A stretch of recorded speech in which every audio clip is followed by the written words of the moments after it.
Hi everyone and इस chapter के अंदर हम पढ़ने वाले हैं गिट एंड गिटहब के बारे में। तो अभी तक जैसे हमने टर्मिनल के अंदर चीज़ें पढ़ी थी, अब वैसे तो कहने के लिए टर्मिनल्स के साथ हम बहुत सारी कमांड्स और बहुत सारी चीज़ें पढ़ सकते हैं, पर हमने क्या किया, टर्मिनल वाले चैप्टर में वो इंपॉर्टेंट और पॉपुलर चीज़ें की जिनको हम डे टू डे बेसिस पर यूज़ करेंगे। वैसे ही गिट एंड गिटहब के अंदर हम बहुत सारी एंड काफ़ी कॉम्प्लेक्स चीज़ें भी पढ़ सकते हैं, पर डे टू डे बेसिस में यूजुअली हम उन चीज़ों को यूज़ नहीं करते। इस चैप्टर के अंदर हम सारी वो इंपॉर्टेंट चीज़ें कवर कर रहे होंगे जिनके बारे में हमें पता होना चाहिए जब हम गिट एंड गिटहब को पढ़ना स्टार्ट करते हैं, एंड साथ के साथ वो इंपॉर्टेंट चीज़ें जिनको हम डे टू डे बेसिस में यूज़ करेंगे जब भी हम गिट एंड गिटहब की बात करते हैं। तो सबसे पहले पढ़ते हैं कि गिट एक्चुअली होता क्या है। अब दो टर्म्स हमने सुनी होंगी, एक है गिट और एक है गिटहब। अभी तक कोर्स के अंदर कई बार हो सकता है हमने इन टर्म्स को बार बार सुना हो, इनफैक्ट हमने पहले ही आपको अपना गिटहब का अकाउंट बनाने के लिए बोल दिया था। तो अब इस चैप्टर के अंदर हम दोनों के बीच में डिफरेंसेस समझने वाले हैं। सबसे पहले हम बात करने वाले हैं कि गिट एक्चुअली होता क्या है। जब हम गिट की बात करते हैं, गिट हमारा होता है एक version control system. Version control system software की भाषा में एक ऐसा ऑनलाइन टूल होता है जो हमें हेल्प करता है to track changes in code. जैसे लेट्स सपोज एक एग्जांपल लेते हैं कि हमें कोई वेब डेवलपमेंट का प्रोजेक्ट बनाना है। अब अपने वेब डेवलपमेंट के प्रोजेक्ट को, अब ऐसा तो है नहीं कि हम एक रात बैठेंगे और हम पूरा का पूरा प्रोजेक्ट फिनिश कर देंगे। जनरली वैसा हैकाथॉन्स में होता है, बट जब हम नॉर्मली प्रोजेक्ट्स के ऊपर काम कर रहे होते हैं तो हो सकता है हमें कुछ दिन लगे, हो सकता है बड़ा प्रोजेक्ट हो तो हमें कुछ हफ्ते लगे, या फिर अगर हम कंपनी के अंदर काम करते हैं तो कुछ ऐसे प्रोजेक्ट्स होते हैं जिन पर हम महीनों तक काम करते रहते हैं। तो ऐसे में जब भी कोई प्रोजेक्ट बनता है तो उसकी कई सारी स्टेजेस होती हैं। जैसे इसको बहुत सिंपल तरीके से समझे तो लेट्स सपोज हमें कोई वेब डेवलपमेंट का प्रोजेक्ट बनाना है, तो पहले उसमें हो सकता है हम अपना फ्रंट एंड बना रहे हो, एंड उसके बाद हो सकता है हम अपना बैक एंड बिल्ड करने चलें। अब फ्रंट एंड जब बनाएंगे उसके अंदर भी स्टेजेस आएंगे।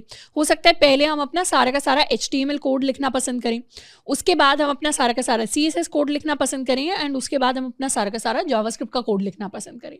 या फिर एक और अप्रोच भी होती है कि लेट्स सपोज हमारा जो पेज है या हमारी जो वेबसाइट है उसके अंदर अलग अलग फीचर्स हैं। एक फीचर हो सकता है कि हम साइन अप का पेज बना रहे हैं, तो साइन अप के पेज के लिए पहले HTML लिखा जाएगा, फिर CSS लिखा जाएगा, फिर जावास्क्रिप्ट लिखा जाएगा, फिर बैकएंड का कोड लिखा जाएगा। उसके बाद हम दूसरा एक लॉगिन का पेज बना रहे हैं और लॉगिन का फीचर है, उसके लिए भी सेम सीक्वेंस होगा। तो यहाँ पर क्या हो रहा है, हम फीचर वाइज डेवलपमेंट कर रहे हैं। तो चाहे हम किसी भी तरीके से डेवलपमेंट कर रहे हो, किसी भी तरीके से अपने प्रोजेक्ट्स को बना रहे हो, हर बार प्रोजेक्ट्स की जनरली कुछ स्टेजेस होती हैं, कुछ फेजेस होते हैं। अब कई बार हो सकता है कि हमने साइन अप वाला प्रोजेक्ट बना लिया और फिर हम लॉगिन पर काम कर रहे हैं और हमने डिस्कवर किया कि लॉगिन के अंदर कुछ ऐसी प्रॉब्लम्स आ रही हैं। अब कई बार ऐसा हो सकता है कि हमने अपना स्टेप 1 कंप्लीट कर लिया प्रोजेक्ट का, उसके बाद हम अपने स्टेप 2 पर बढ़े, उसके बाद हम अपने स्टेप 3 पर बढ़े, एंड उसके बाद क्या आया, हमारे दिमाग में आया कि नहीं, इस प्रोजेक्ट को ऐसे नहीं, इसको प्रोजेक्ट को थोड़े से और अलग तरीके से हम बिल्ड कर सकते हैं। तो हम चाहते हैं कि हमारे पास वही सारा सेम कोड आ जाए जो हमारे पास स्टेप 1 को खत्म करने के बाद था या स्टेप 2 को खत्म करने के बाद था। तो इस तरीके से या तो हम उस कोड के अंदर मैन्युअली चेंजेस कर सकते हैं कि एक एक लाइन हम जाके डिलीट करें कि ये चीज़ एक्स्ट्रा ऐड की थी हमने स्टेप 3 में, इसको अब डिलीट कर देते हैं, इसकी अब हमें ज़रूरत नहीं। या फिर हमारे पास ऐसे ऑनलाइन टूल्स होते हैं जो हमारे लिए ट्रैकिंग का काम कर लेते हैं। ये टूल्स क्या करते हैं, ट्रैक करते हैं कि कब हमने कोड के अंदर क्या चेंज किया। तो कभी भी अगर हमें ऐसा फील होता है नहीं हमें अभी वाले चेंजेस नहीं चाहिए, मुझे तो अपने पुराने वाले चेंजेस चाहिए, तो हम कभी भी जाकर अपनी हिस्ट्री को देख सकते हैं, पूरी की पूरी प्रोजेक्ट की हिस्ट्री को, एंड उसमें जिस भी स्टेज पर हम जाना चाहते हैं जहां पर हमें कोई पर्टिकुलर सेट ऑफ चेंजेस किए थे, हम अपने प्रोजेक्ट को दोबारा से उस स्टेज पर लेकर जा सकते हैं।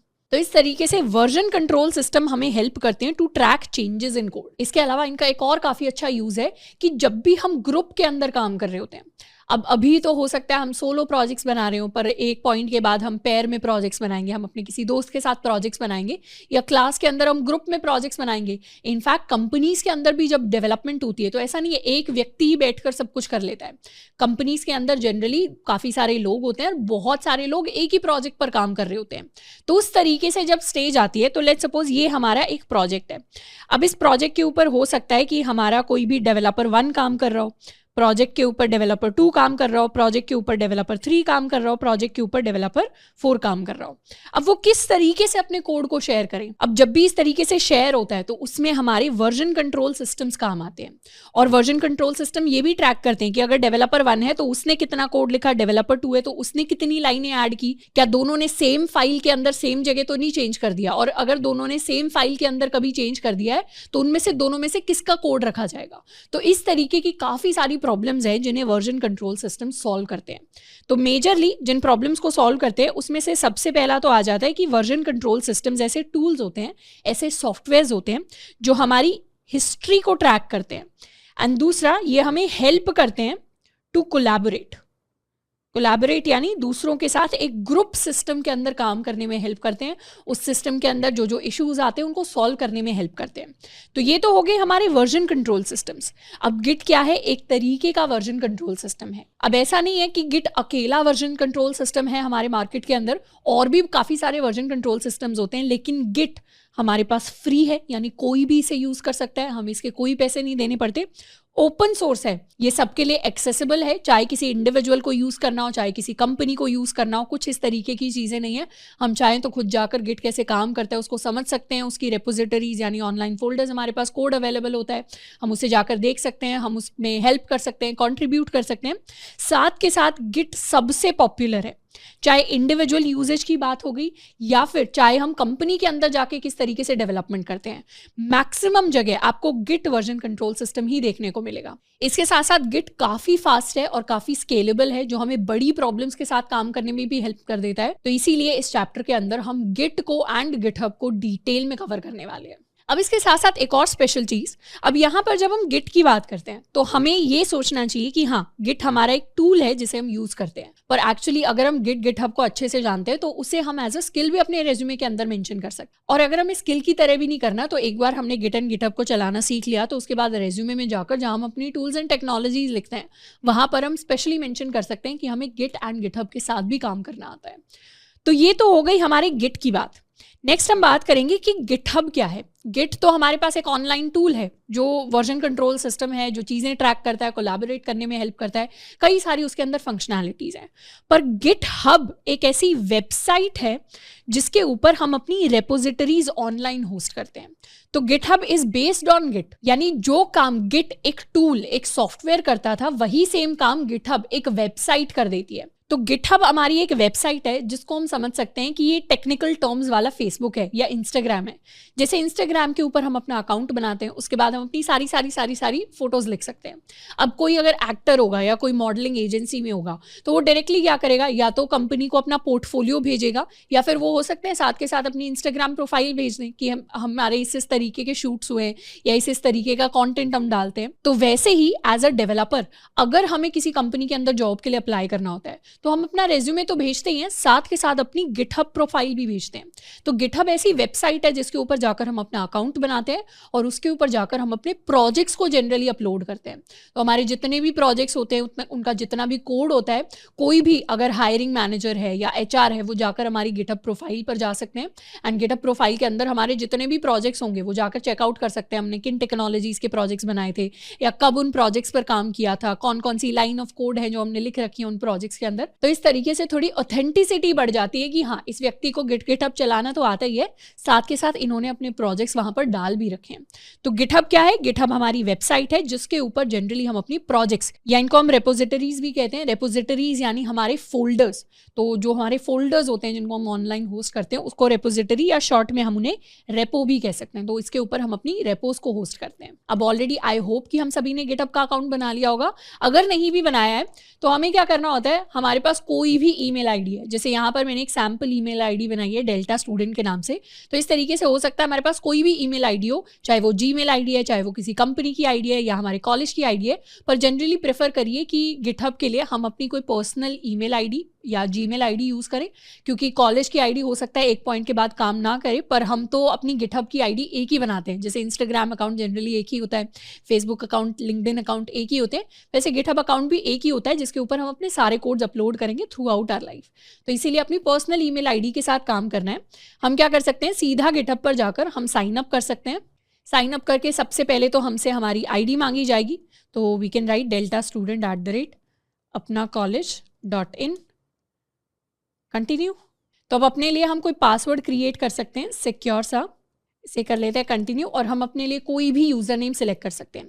जनरली जो हमारा यूज़र नेम होता है हम उसे अपना first name and last name रखते हैं। अगर आपका कोई कॉमन नाम है जैसे राहुल कुमार, नेहा कुमारी, इस तरीके का अगर कॉमन नाम है तो उस केस में हम अपना नाम एंड उसके बाद कुछ और साथ में अपेंड कर सकते हैं, कोई नंबर, अपना डेट ऑफ बर्थ या इस तरीके से। तो let me right delta student 101, ये अवेलेबल है और इसको कर लेते हैं कंटिन्यू। अब मुझे अपडेट्स नहीं चाहिए प्रोडक्ट्स के बारे में, इसको भी कर लेते हैं कंटिन्यू। वेरीफाई कर लेते हैं if we are a genuine person. तो ये हमारे पास कोई कोड आया होगा एंड कोड को हम जाकर यहाँ पर लिख सकते हैं।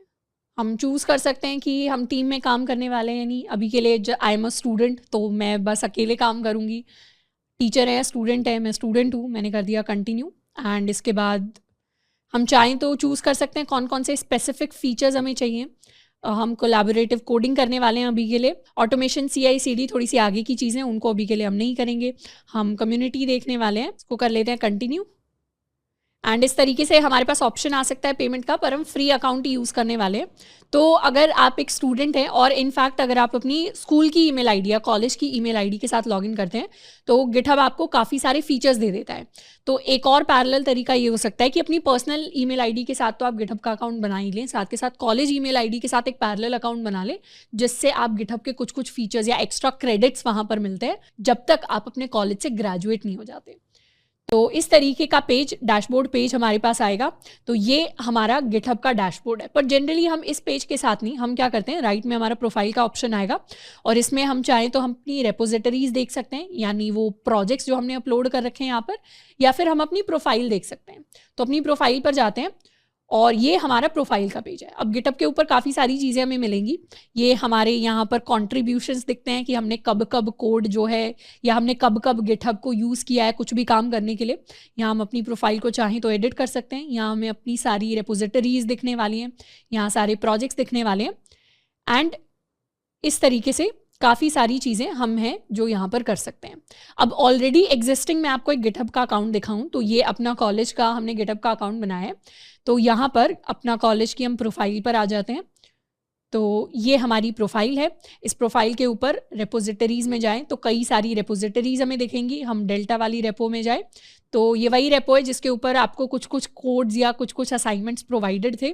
तो अब जाकर आप इसको चेकआउट भी कर सकते हैं। होपफुली इस ट्यूटोरियल के बाद हम काफ़ी सारी चीज़ें देख पाएंगे। यहाँ मुझे दिख रहा है कि कौन सी लैंग्वेजेस यूज़ हुई हैं इस रेपो के अंदर। इसके अंदर HTML, JavaScript and CSS use हुआ है। तो यहाँ कई सारी फाइल्स दिख रही हैं। फोल्डर है CSS का, ये JS का फोल्डर है, ये गिट इग्नोर नाम की फाइल है, ये readme.md नाम की फाइल है। यहाँ पर कई सारी चीज़ें दिख रही हैं। यहाँ पर कुछ कुछ चीज़ें जो हैं वो लिखी हुई हैं, कुछ 16 कमिट्स करके लिखा हुआ है। हम ये सारी चीज़ें सीखेंगे कि इन सब चीज़ों का मतलब क्या है, क्योंकि जब हम एक बार गिटहब को खोलते हैं हमें बहुत सारी इन्फॉर्मेशन एक साथ दिखती है। उस इन्फॉर्मेशन को छोटे छोटे इंपॉर्टेंट टुकड़ों में तोड़कर कैसे समझना है उसको हम डिटेल में समझने वाले हैं।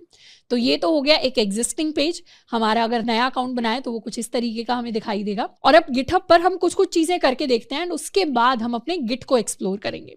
तो सबसे पहले गिटहब पे अकाउंट हमने ऑलरेडी बना लिया है, या अगर आपके पास ऑलरेडी अकाउंट था तो उस पर आप जाकर लॉग इन कर सकते हैं। अब सेकंड चीज़ जो हम करने वाले हैं वो है to create a new repository, यानी न्यू रेपोजिटरी या न्यू फोल्डर या नया प्रोजेक्ट कैसे क्रिएट करते हैं गिटहब से। तो हम एक डेल्टा डेमो नाम का प्रोजेक्ट बनाएंगे गिटहब पर जाकर। तो जब भी हम अपनी गिटहब की प्रोफाइल पर होते हैं हमारे पास कई सारे ऑप्शंस आते हैं। हम चाहें तो हम रेपोजिटरीज के अंदर जा सकते हैं और यहाँ पर हमें ग्रीन कलर का न्यू दिखाई देगा। इस पर हम क्लिक करेंगे तो अब हमारे लिए क्रिएट और न्यू रेपोजिटरी का पूरा एक पेज आ जाएगा। इसमें सबसे पहले तो हमें पता चल रहा है कौन इस रेपो का ओनर होगा। इस रेपो का ओनर होने वाला है डेल्टा स्टूडेंट 101। रेपोजिटरी का क्या नाम रखेंगे हम? इसका हम नाम रखने वाले हैं डेल्टा -डेमो। तो डेल्टा डेमो नाम से ये नाम अवेलेबल है, मतलब हमने पहले डेल्टा डेमो की कोई रेपो नहीं बनाई है अपने इस अकाउंट के अंदर, तो हम इस नाम को यूज़ कर सकते हैं। हम चाहें तो यहाँ पर एक डिस्क्रिप्शन लिख सकते हैं अपनी रेपो के लिए। ये वैसे तो ऑप्शनल है बट डिस्क्रिप्शन लिखना जनरली एक अच्छी चीज़ होती है। This is a demo for Git and GitHub class. हम फिर ये दो ऑप्शंस हमारे पास आते हैं। एक तो है कि हम पब्लिक रेपोज बना सकते हैं, एक हम प्राइवेट रेपोज बना सकते हैं। तो पब्लिक रेपोज जनरली वो होती हैं जो सबको दिखाई देती हैं, मतलब हमने अपने अकाउंट में बना ली तो उसको कोई और अगर हमारा अकाउंट देखने आ रहा है तो वो देख सकते हैं। जैसे इंस्टाग्राम पर पब्लिक एंड प्राइवेट प्रोफाइल होती है, पर यहाँ पर पब्लिक एंड प्राइवेट प्रोफाइल नहीं है। प्रोफाइल तो हर कोई देख सकता है, पर पब्लिक एंड प्राइवेट फोटोज हैं। जैसे इंस्टाग्राम के ऊपर हम स्टोरी लगाते हैं, कुछ स्टोरीज होती हैं जो पब्लिक होती हैं जो हर कोई देख सकता है, कुछ स्टोरीज होती हैं जो सिर्फ क्लोज फ्रेंड्स को दिखाई देती हैं। है। वैसा ही कॉन्सेप्ट यहाँ पर है कि कुछ ऐसे प्रोजेक्ट्स होंगे जो आप चाहते हैं कोई भी आकर देख ले मेरी प्रोफाइल पर, और कुछ ऐसे प्रोजेक्ट्स होंगे जो आप चाहते हैं कि अभी मैं बिल्ड कर रहा हूँ तो अभी मैं सबको दिखाना नहीं चाहता, या फिर इंटरनली जब ऑर्गेनाइजेशंस बिल्ड करती हैं, जैसे जब मेरा माइक्रोसॉफ्ट का काम चल रहा था और हमने गिटहब के ऊपर ही कोलैबोरेट करके प्रोजेक्ट को बिल्ड किया था, तो हमारा प्रोजेक्ट प्राइवेट रहता था। ऐसा नहीं है कोई भी जाकर माइक्रोसॉफ्ट के अकाउंट में, गिटहब अकाउंट में जाएगा और वहां पर जाकर उस प्रोजेक्ट को एक्सेस कर लेगा। तो कुछ प्राइवेट रेपोजिटरीज होती हैं और कुछ पब्लिक रेपोजिटरीज होती हैं, डिपेंडिंग अपॉन हम किस तरीके का काम वहां पर करना चाह रहे हैं। तो हम जनरली अपनी रेपोजिटरीज को पब्लिक रखेंगे, ये भी जरूर ध्यान रखना है। अगर कोई भी गिटहब के प्रोजेक्ट का लिंक हम अपने रेज्यूमे के अंदर डाल रहे हैं तो ये जरूर इंश्योर करना है कि रेज्यूमे के अंदर जो लिंक्स डले हैं वो सारे पब्लिक हों, ताकि रिक्रूटर या एचआर या कोई भी इंटरव्यूअर आपका जो है वो जाकर उन पब्लिक लिंक्स को एक्सेस कर पाए। तो हम इसे पब्लिक ही छोड़ देते हैं। और साथ के साथ हमारे पास एक ऑप्शन आता है to initialize a readme file. एक रीडमी फाइल क्या होती है? readme.md नाम की बाय डिफॉल्ट हम एक फाइल क्रिएट करते हैं जनरली रेपोज के अंदर। अब इसे क्रिएट करना कंप्लीटली ऑप्शनल होता है, मतलब कंपलसरी नहीं है। हम चाहें तो क्रिएट कर सकते हैं इस फाइल को, हम चाहें तो नहीं कर सकते हैं। MD का, अब जैसे हमारे पास अलग अलग एक्सटेंशंस होती हैं, .html, .js, .css, वैसे ही हमारे पास .md भी होती है।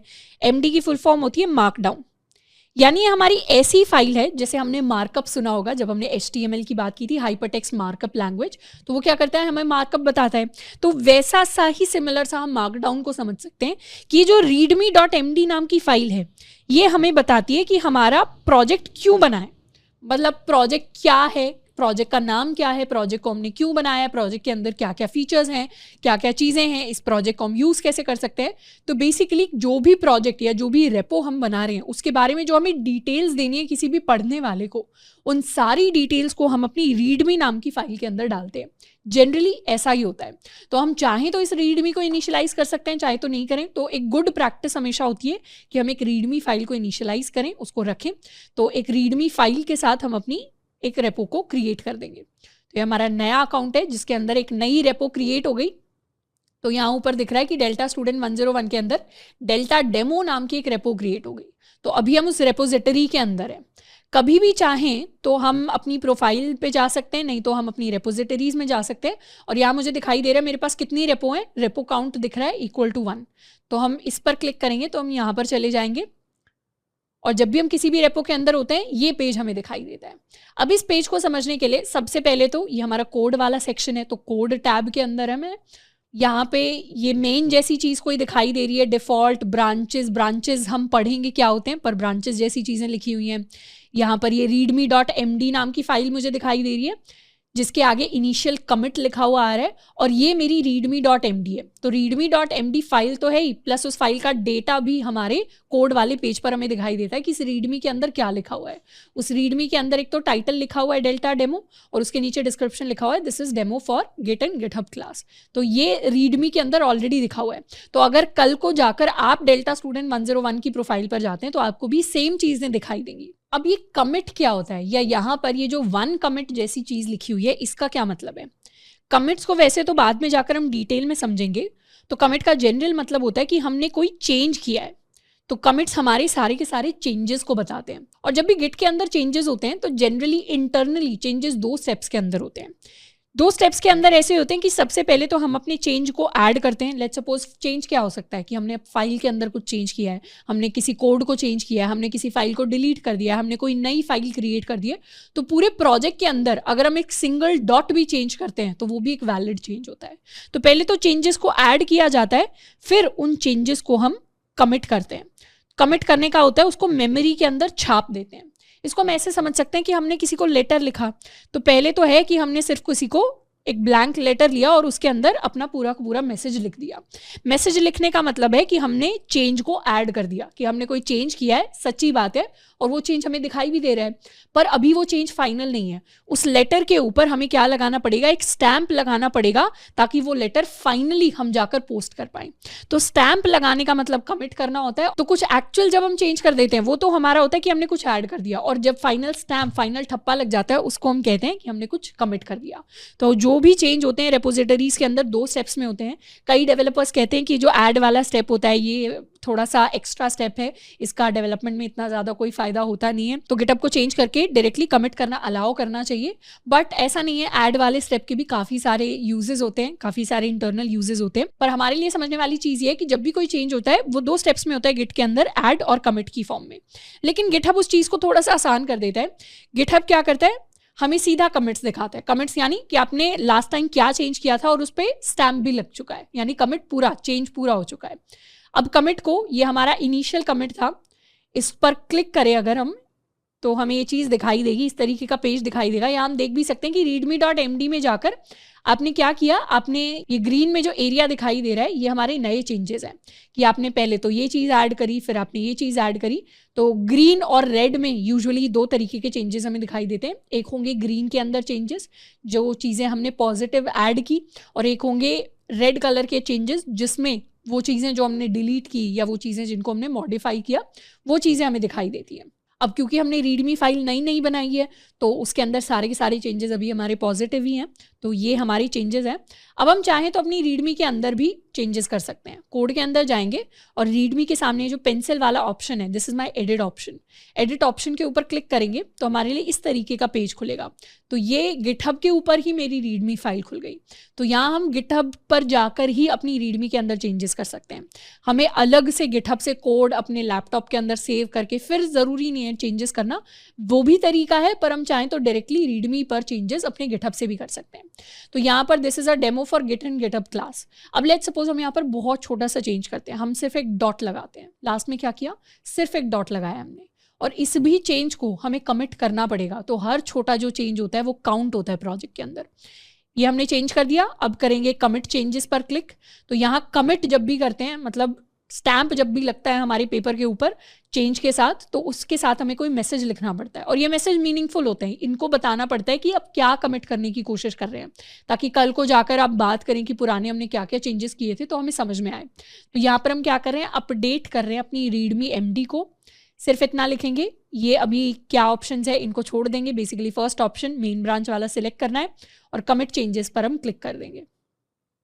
चेंजेस पर क्लिक कर दिया, अब यहाँ हमें डॉट दिखाई दे रहा है, दोबारा से कोड पर क्लिक कर देंगे, और अब जब जाएंगे तो इस फाइल के अंदर लास्ट में हमें डॉट दिखाई दे रहा है, और यहाँ जहाँ पर इनिशियल कमिट लिखा हुआ था यहाँ पर क्या आ रहा है, अब यहाँ पर अपडेट readme.md आ रहा है। मतलब जो लास्ट कमिट होता है, जो सबसे लेटेस्ट कमिट होता है, लेटेस्ट चेंज होता है हमारा गिटहब के ऊपर, फाइल्स के ऊपर, वही चेंज दिखता है कि इस फाइल में लास्ट चेंज क्या हुआ था।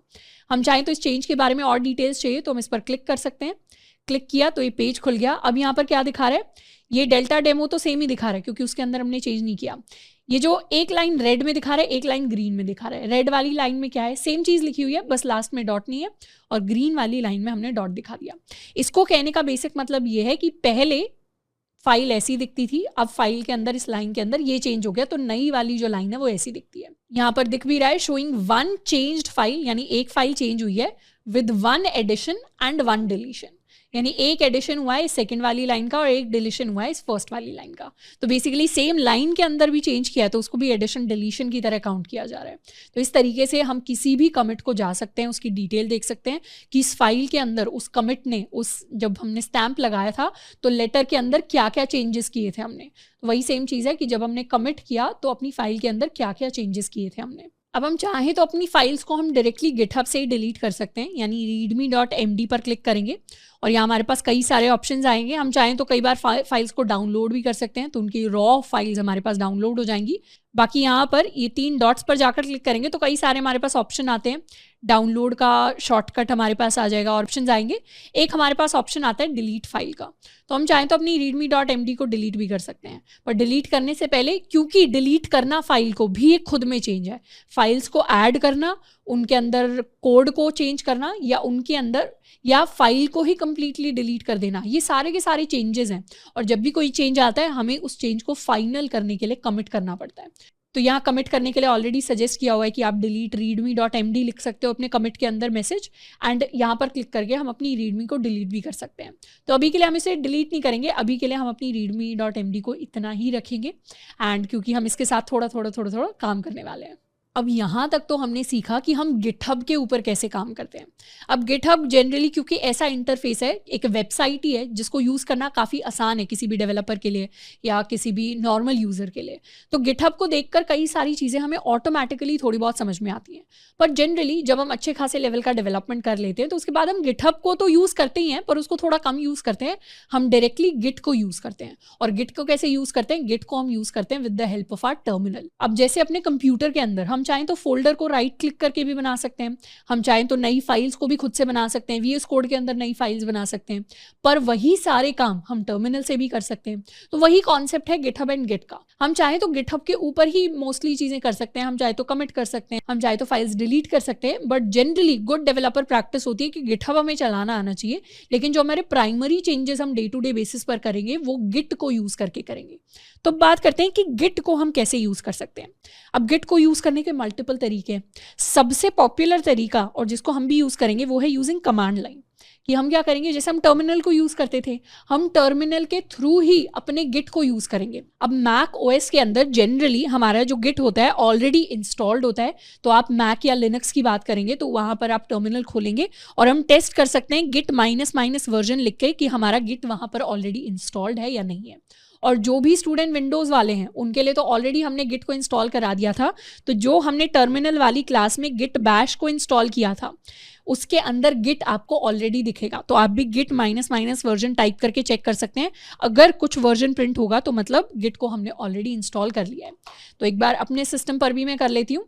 ये हो गया हमारा टर्मिनल, इसके अंदर हमने टाइप किया गिट -- वर्जन। तो क्या हुआ, हमारे गिट का वर्जन आ गया। इसके अलावा हम चाहें तो कई सारी गिट कमांड्स भी देख सकते हैं। हम सिंपली गिट टाइप करेंगे तो गिट की कई सारी डिफरेंट कमांड्स हमारे पास प्रिंट होकर आ जाएंगी। तो ये कई सारी कमांड्स हैं जिनको हम सीखने वाले कि क्लोन क्या होता है, इनिट क्या होता है, ऐड क्या होता है, rm तो हमें पता ही है, it is use to remove files, log क्या होता है, डिफ क्या होता है, ब्रांच, कमिट, मर्ज, इस तरीके की कई सारी डिफरेंट कमांड्स को हम सीखने वाले हैं। तो इसको कर देते हैं क्लियर। तो ऑब्वियसली इस सिस्टम के अंदर गिट ऑलरेडी इंस्टॉल्ड है। अगर आप विंडोज पर हैं तो गिट बैश हमने किया था, वहां पर भी ऑलरेडी इंस्टॉल्ड है। एंड जनरली मैक लिनक्स के अंदर होता है। तो अगर इंस्टॉल्ड नहीं भी है तो हम जा सकते हैं गिट SCM पर। तो जैसे ही हम गिट SCM पर जाएंगे, यहाँ हमें इस वाले लिंक पर यानी gitscm.com/downloads पर काफ़ी सारे ऑप्शन मिलेंगे। अगर आप मैक पर हैं तो आप मैक के लिए गिट को डाउनलोड कर सकते हैं, लिनक्स पे हैं तो लिनक्स के लिए कर सकते हैं, विंडोज़ पर हैं तो हम विंडोज़ के लिए भी कर सकते हैं। तो ये तो एक तरीका होता है गिट को यूज़ करने का, which is using command line, जिस तरीके को हम भी यूज़ करेंगे। दूसरा एक तरीका होता है कि कई सारे जो IDs या कोड एडिटर्स होते हैं, जैसे VS कोड भी हो गया, उनके अंदर कई सारे एक्सटेंशंस होते हैं और उन एक्सटेंशन की हेल्प से हम अपने गिट को यूज़ कर सकते हैं। और तीसरा तरीका होता है ग्राफिकल यूज़र इंटरफेस, यानी कुछ GUIs होते हैं, जैसे इनमें से एक का नाम ये है। और इन GUI क्लाइंट्स को भी हम डाउनलोड कर सकते हैं using the same Git link. But generally हम इनको नहीं करेंगे। हम क्या करेंगे, बेस्ट तरीका सीखेंगे which is using command line. अब कमांड लाइन को यूज़ करने के पीछे कई सारी रीजंस है। सबसे पहला, ये काफ़ी पॉपुलर है। दूसरा, अगर हम एक बार सीख गए कमांड लाइन को यूज़ करना, जो जैसे टर्मिनल को यूज़ करना आसान था, वैसे ही कमांड लाइन से गिट को यूज़ करना भी काफ़ी आसान है। इसके अलावा ये जो कमांड लाइन से यूज़ करने का तरीका है, it is faster and it has no limitation. यानी कई बार हो सकता है हम GUIs को या एक्सटेंशंस को या दूसरी चीज़ों को यूज़ करें तो उसमें हो सकता है कुछ ऐसे पॉइंट आए जहाँ पर कुछ कॉम्प्लेक्स चीज़ें हम ना कर पाएँ, पर कमांड लाइन को यूज़ करके गिट की हम सारी की सारी चीज़ें कर पाते हैं, चाहे वो कितनी भी बेसिक या कितनी भी कॉम्प्लेक्स हो। तो इसीलिए हम कमांड लाइन से अपने गिट को यूज़ करने वाले हैं। अब गिट को यूज़ करने के मल्टीपल तरीके हैं। सबसे पॉपुलर तरीका और जिसको हम भी यूज़ करेंगे वो है यूजिंग कमांड लाइन। कि हम क्या करेंगे, जैसे हम टर्मिनल को यूज़ करते थे, हम टर्मिनल के थ्रू ही अपने गिट को यूज़ करेंगे। अब मैक OS के अंदर जनरली हमारा जो गिट होता है ऑलरेडी इंस्टॉल्ड होता है। तो आप मैक या लिनक्स की बात करेंगे तो वहाँ पर आप टर्मिनल खोलेंगे और हम टेस्ट कर सकते हैं गिट -- वर्जन लिख के कि हमारा गिट वहाँ पर ऑलरेडी इंस्टॉल्ड है या नहीं है। और जो भी स्टूडेंट विंडोज़ वाले हैं उनके लिए तो ऑलरेडी हमने गिट को इंस्टॉल करा दिया था। तो जो हमने टर्मिनल वाली क्लास में गिट बैश को इंस्टॉल किया था उसके अंदर गिट आपको ऑलरेडी दिखेगा। तो आप भी गिट -- वर्जन टाइप करके चेक कर सकते हैं। अगर कुछ वर्जन प्रिंट होगा तो मतलब गिट को हमने ऑलरेडी इंस्टॉल कर लिया है। तो एक बार अपने सिस्टम पर भी मैं कर लेती हूँ। ये हो गया हमारा टर्मिनल, इसके अंदर हमने टाइप किया गिट -- वर्जन। तो क्या हुआ, हमारे गिट का वर्जन आ गया।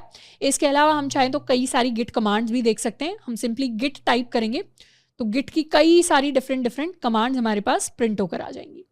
तो ये कई सारी कमांड्स हैं जिनको हम सीखने वाले कि क्लोन क्या होता है, इनिट क्या होता है, ऐड क्या होता है, rm तो हमें पता ही है, it is use to remove files.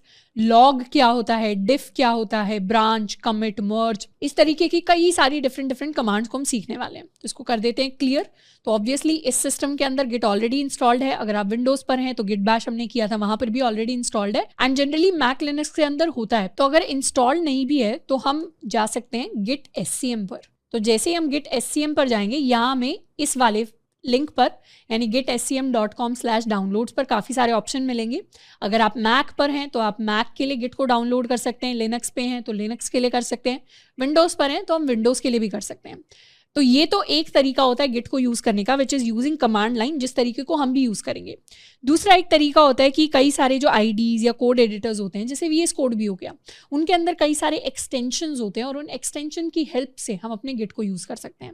और तीसरा तरीका होता है ग्राफिकल यूज़र इंटरफेस, यानी कुछ GUIs होते हैं, जैसे इनमें से एक का नाम ये है, और इन GUI क्लाइंट्स को भी हम डाउनलोड कर सकते हैं using the same Git link.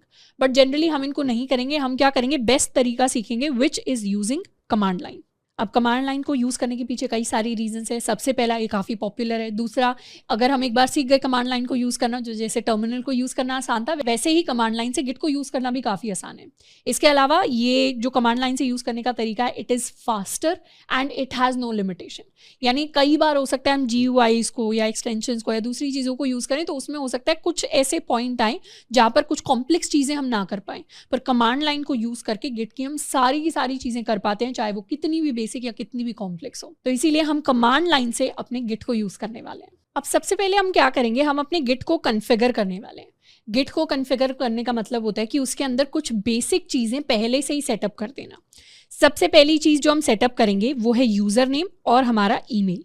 यानी गिट को पता होना चाहिए इंटरनली, अगर हम गिट को यूज़ कर रहे हैं तो उसे पता होना चाहिए कि हम कौन से नाम से अपने कमिट्स या सारे के सारे चेंजेस करना चाहते हैं और हम कौन सी ईमेल आईडी से सारे चेंजेस करना चाहते हैं। तो गिट को कॉन्फ़िग करने के लिए हमारे पास कमांड होती है गिट कॉन्फ़िग, एंड उसके बाद हमारे पास कई सारे ऑप्शन होते हैं। एक होता है हमारे पास लोकल ऑप्शन, एक होता है हमारे पास सिस्टम। अब यहाँ पर हम लिख रहे हैं ग्लोबल, तो एक हमारे पास ग्लोबल ऑप्शन होता है, एक हमारे पास लोकल ऑप्शन होता है। ग्लोबल का मतलब है कि अपने सिस्टम के अंदर जितनी भी जगह हम गिट को यूज़ कर रहे हैं वहाँ पर हम यही ईमेल आईडी और यही नाम रखना चाहते हैं। तो हम क्या करेंगे, ग्लोबल को प्रेफर करेंगे, ग्लोबल लिखेंगे, फिर हम user.name लिखेंगे, ईमेल के लिए user.email लिखेंगे और डबल कोट्स के अंदर अपना नेम एंड ईमेल। कॉन्फ़िगर करने का बेसिक मतलब यहाँ पर यह है कि हम अपनी डिटेल्स अपने गिट के अंदर स्टोर करा रहे हैं। तो वो चीज़ एक बार करते हैं, हम यहाँ पर आ जाएंगे और हम लिखेंगे गिट कॉन्फ़िग -- ग्लोबल, एंड उसके बाद user.name में हम लिखने वाले हैं डेल्टा स्टूडेंट। तो ये मैंने थोड़ा सा जेनेरिक नाम रख दिया है, ऑल्दो मेरी जो गिटहब प्रोफाइल है उसका नाम है श्रद्धा खापरा, तो वही चीज़ हम रखेंगे। आप भी अगर लिखेंगे तो आपको भी अपना नाम लिखना है, पर मैंने यहाँ पर लिख दिया है डेल्टा स्टूडेंट। तो ये हो गया है, एंड इसके साथ साथ अब हम अपनी ईमेल की बात करते हैं। पहले तो इससे थोड़ा सा क्लियर कर लेते हैं, और अब हम लिख सकते हैं गिट कॉन्फ़िग -- लिस्ट। एंटर किया तो यहाँ से हमारी डिटेल्स आ गई। अब ये जो credentials.helper है इसको अभी के लिए इग्नोर करना है। यूज़र नेम में हमें दिखाई दे रहा है जो हमने यूज़र नेम लिखा था वही आया है, user.email में हमें दिखाई दे रहा है जो हमने ईमेल लिखी थी वही आ रही है। अगर आप गलती से कुछ टाइप कर देते, टेंशन लेने की बात नहीं है, दोबारा वही कमांड लिखनी है और इस बार सही चीज़ टाइप करके एंटर कर देना है, तो ऑटोमेटिकली अपडेट हो जाएगी। तो ये तो हमने कॉन्फ़िगर कर लिया अपने गिट को, पर इसके साथ साथ एक तो तरीका है कि हम यहीं पर इसी टर्मिनल विंडो पर, या अगर आप गिट बैश पर हैं तो गिट बैश पर ही हम सारी की सारी चीज़ें जो हैं लिखते चले आएँ। पर इसके अलावा एक और तरीका है कि हम VS कोड के थ्रू अपने टर्मिनल को एक्सेस करें। अब हम शुरुआत करने वाले हैं कुछ बेसिक गिट कमांड्स के साथ, जिसमें से सबसे पहली और काफ़ी इंपॉर्टेंट कमांड है हमारी क्लोन कमांड। अब क्लोन का मतलब होता है एक कॉपी या एक डुप्लीकेट। तो हम क्लोन करने के लिए अपनी क्लोन कमांड को यूज़ करते हैं।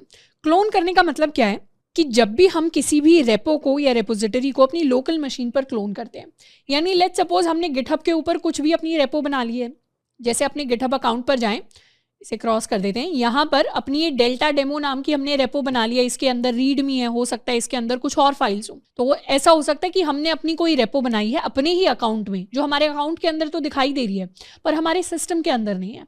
अब हम चाहते हैं कि ये रेपो यहाँ से यानी गिटहब से हम अपने लोकल सिस्टम के अंदर लेकर आएँ, तो उसके लिए हम उस रेपो को क्लोन करते हैं। क्लोन करने का मतलब होता है कि ऑनलाइन तो उसकी कॉपी रहेगी, उसे हम डाउनलोड करके अपने सिस्टम के अंदर एक कॉपी लेकर आ रहे हैं। जैसे इंस्टाग्राम के ऊपर कोई फोटो है, अगर इंस्टाग्राम आपको ऑप्शन दे दे आप इस फोटो को डाउनलोड करके अपने सिस्टम के अंदर, अपने फ़ोन के अंदर भी स्टोर कर सकते हैं, तो वो क्लोनिंग हो जाएगा। तो वही सेम क्लोनिंग हम गिट के प्रोजेक्ट्स के लिए भी कर सकते हैं। तो हम उसके लिए लिखते हैं गिट क्लोन एंड उसके बाद हम अपना लिंक पेस्ट करते हैं। अब ये लिंक कौन सा पेस्ट करना है हमें, जनरली जब भी हमारी कोई भी गिटहब रेपो होती है उस पर कोड का ऑप्शन आता है। कोड के ऑप्शन पर जब हम क्लिक करेंगे तो हमारे पास 3 ऑप्शंस आते हैं, HTTPS, SSH और गिटहब CLI। अब गिट की जो करंट डॉक्यूमेंटेशन है वो रेकमेंड करता है कि हमें HTTPS यूज़ करना चाहिए, क्योंकि it is very simple to use for beginners and इसमें कई सारे बीच में कुछ इश्यूज़ आ जाते हैं जो SSH के अंदर आते हैं, डिपेंडिंग अपॉन हम कौन सी मशीन पर काम कर रहे हैं। तो वो सारे इश्यूज़ जनरली हम यहाँ पर फेस नहीं करते। तो अब क्योंकि हम गिट को नया नया सीखना शुरू कर रहे हैं तो हम HTTPS ही यूज़ करेंगे। ये बेसिकली प्रोटोकॉल है कि हमारा डेटा ट्रांसफ़र कैसे होने वाला है, किस तरीके से होने वाला है। तो हमारे पास ये एक HTTPS का लिंक हमें दिखाई दे रहा होगा। हमें क्या करना है, इस लिंक को यहाँ से इस बटन पे क्लिक करके कॉपी करना है। कॉपी करने के बाद हम यहाँ पर अपने इस गिट डेमो फोल्डर के अंदर अपने रेपो को हम इस फोल्डर के अंदर सेव करवाना चाहते हैं। तो उसके लिए हम क्या करेंगे, उसके लिए इस फोल्डर के अंदर हम जाएंगे, जो कि हम ऑब्वियसली पहले से हैं, और यहाँ हम लिखेंगे गिट क्लोन एंड फिर Ctrl+V या Command+V को प्रेस करके हम अपने लिंक को पेस्ट कर देंगे। पेस्ट किया और एंटर किया तो क्या हुआ, क्लोनिंग स्टार्ट हो गई। क्लोनिंग जैसे ही स्टार्ट हुई और ये खत्म हो गई, अब इस फोल्डर को एक्सपैंड करेंगे तो क्या हुआ, हमारे पास डेल्टा डेमो नाम का फोल्डर हमारे सिस्टम के अंदर आ गया।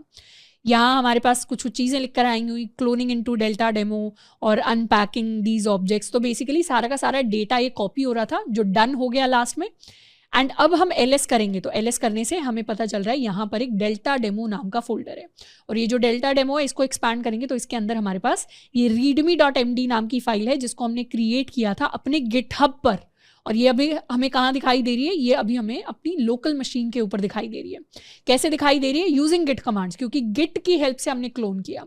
तो गिटहब तो हो गई ये वेबसाइट जहाँ से हम काफ़ी सारी चीज़ें कर रहे थे, पर गिट को हमने कैसे यूज़ किया, गिट को यहाँ पर हमने क्लोन करने के लिए यूज़ किया।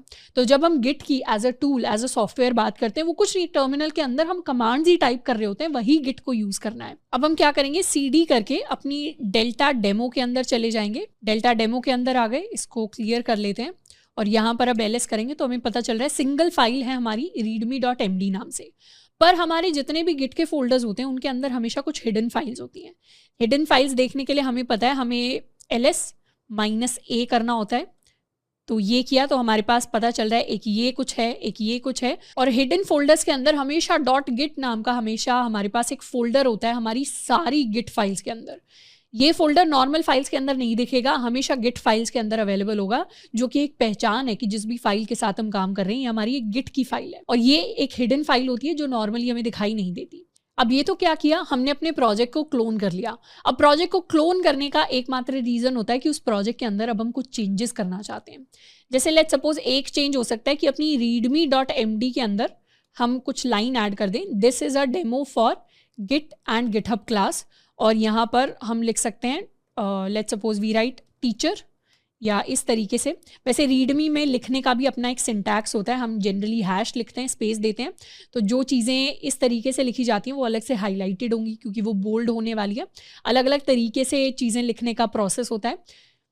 वैसे उसके ज़्यादा डिटेल में नहीं जाएंगे, बट बेसिकली रीडमी के अंदर हम चेंजेस कर सकते हैं। तो इस तरीके से मैंने टीचर लिख दिया, और अब हम टीचर का नाम लिखने वाले हैं, श्रद्धा खापरा, एंड अब हम लिख सकते हैं कुछ हैश करके स्टूडेंट, ताकि स्टूडेंट बोल्ड में आ जाए, और यहाँ हम लिख सकते हैं डेल्टा स्टूडेंट। तो हमने क्या किया, ये हमने कुछ चेंजेस कर दिए। अब हम Ctrl+S प्रेस करके इन्हें सेव कर सकते हैं, जैसे नॉर्मली अपनी फाइल के अंदर चेंजेस को सेव करते हैं। अब जैसे ही हम ये करेंगे यहाँ पर M लिखा हुआ आ जाएगा, और ये चीज़ें सारी की सारी क्या हो गई, फाइल्स पहले वाइट कलर में दिख रही थी, अब इनका कलर येलो हो गया। ये बेसिकली VS कोड स्मार्ट है, तो VS कोड हमें दिखा रहा है कि आपने गिट फाइल्स को मॉडिफाई कर दिया है। नॉर्मल फाइल्स में हमें ऐसे येलो कलर और सामने M लिखा हुआ कभी नहीं दिखाई देगा, ये सिर्फ गिट फाइल्स के लिए दिखाई देता है, क्योंकि VS कोड हमें दिखा रहा है कि गिट फाइल्स नॉर्मल फाइल्स नहीं है, उनके अंदर आप ऐसे ही चेंजेस नहीं कर सकते, उनके अंदर ऐड भी करना होता है, कमिट भी करना होता है, चेंजेस को बहुत सारी चीज़ें करनी होती है, तो उनको करना भूल मत जाना। तो VS कोड हमें बस वार्निंग दे रहा है कि उन चेंजेस को भूल मत जाना, अच्छे से उन्हें कमिट करना चेंजेस को। तो एक तो हमने ये चेंज कर दिया। इसके अलावा हम चाहें तो इसके अंदर नई फाइल्स भी क्रिएट कर सकते हैं, जैसे हमने क्रिएट कर दी index.html, हमने एक style.css क्रिएट कर दी, 2 फाइल्स हमने क्रिएट कर दी।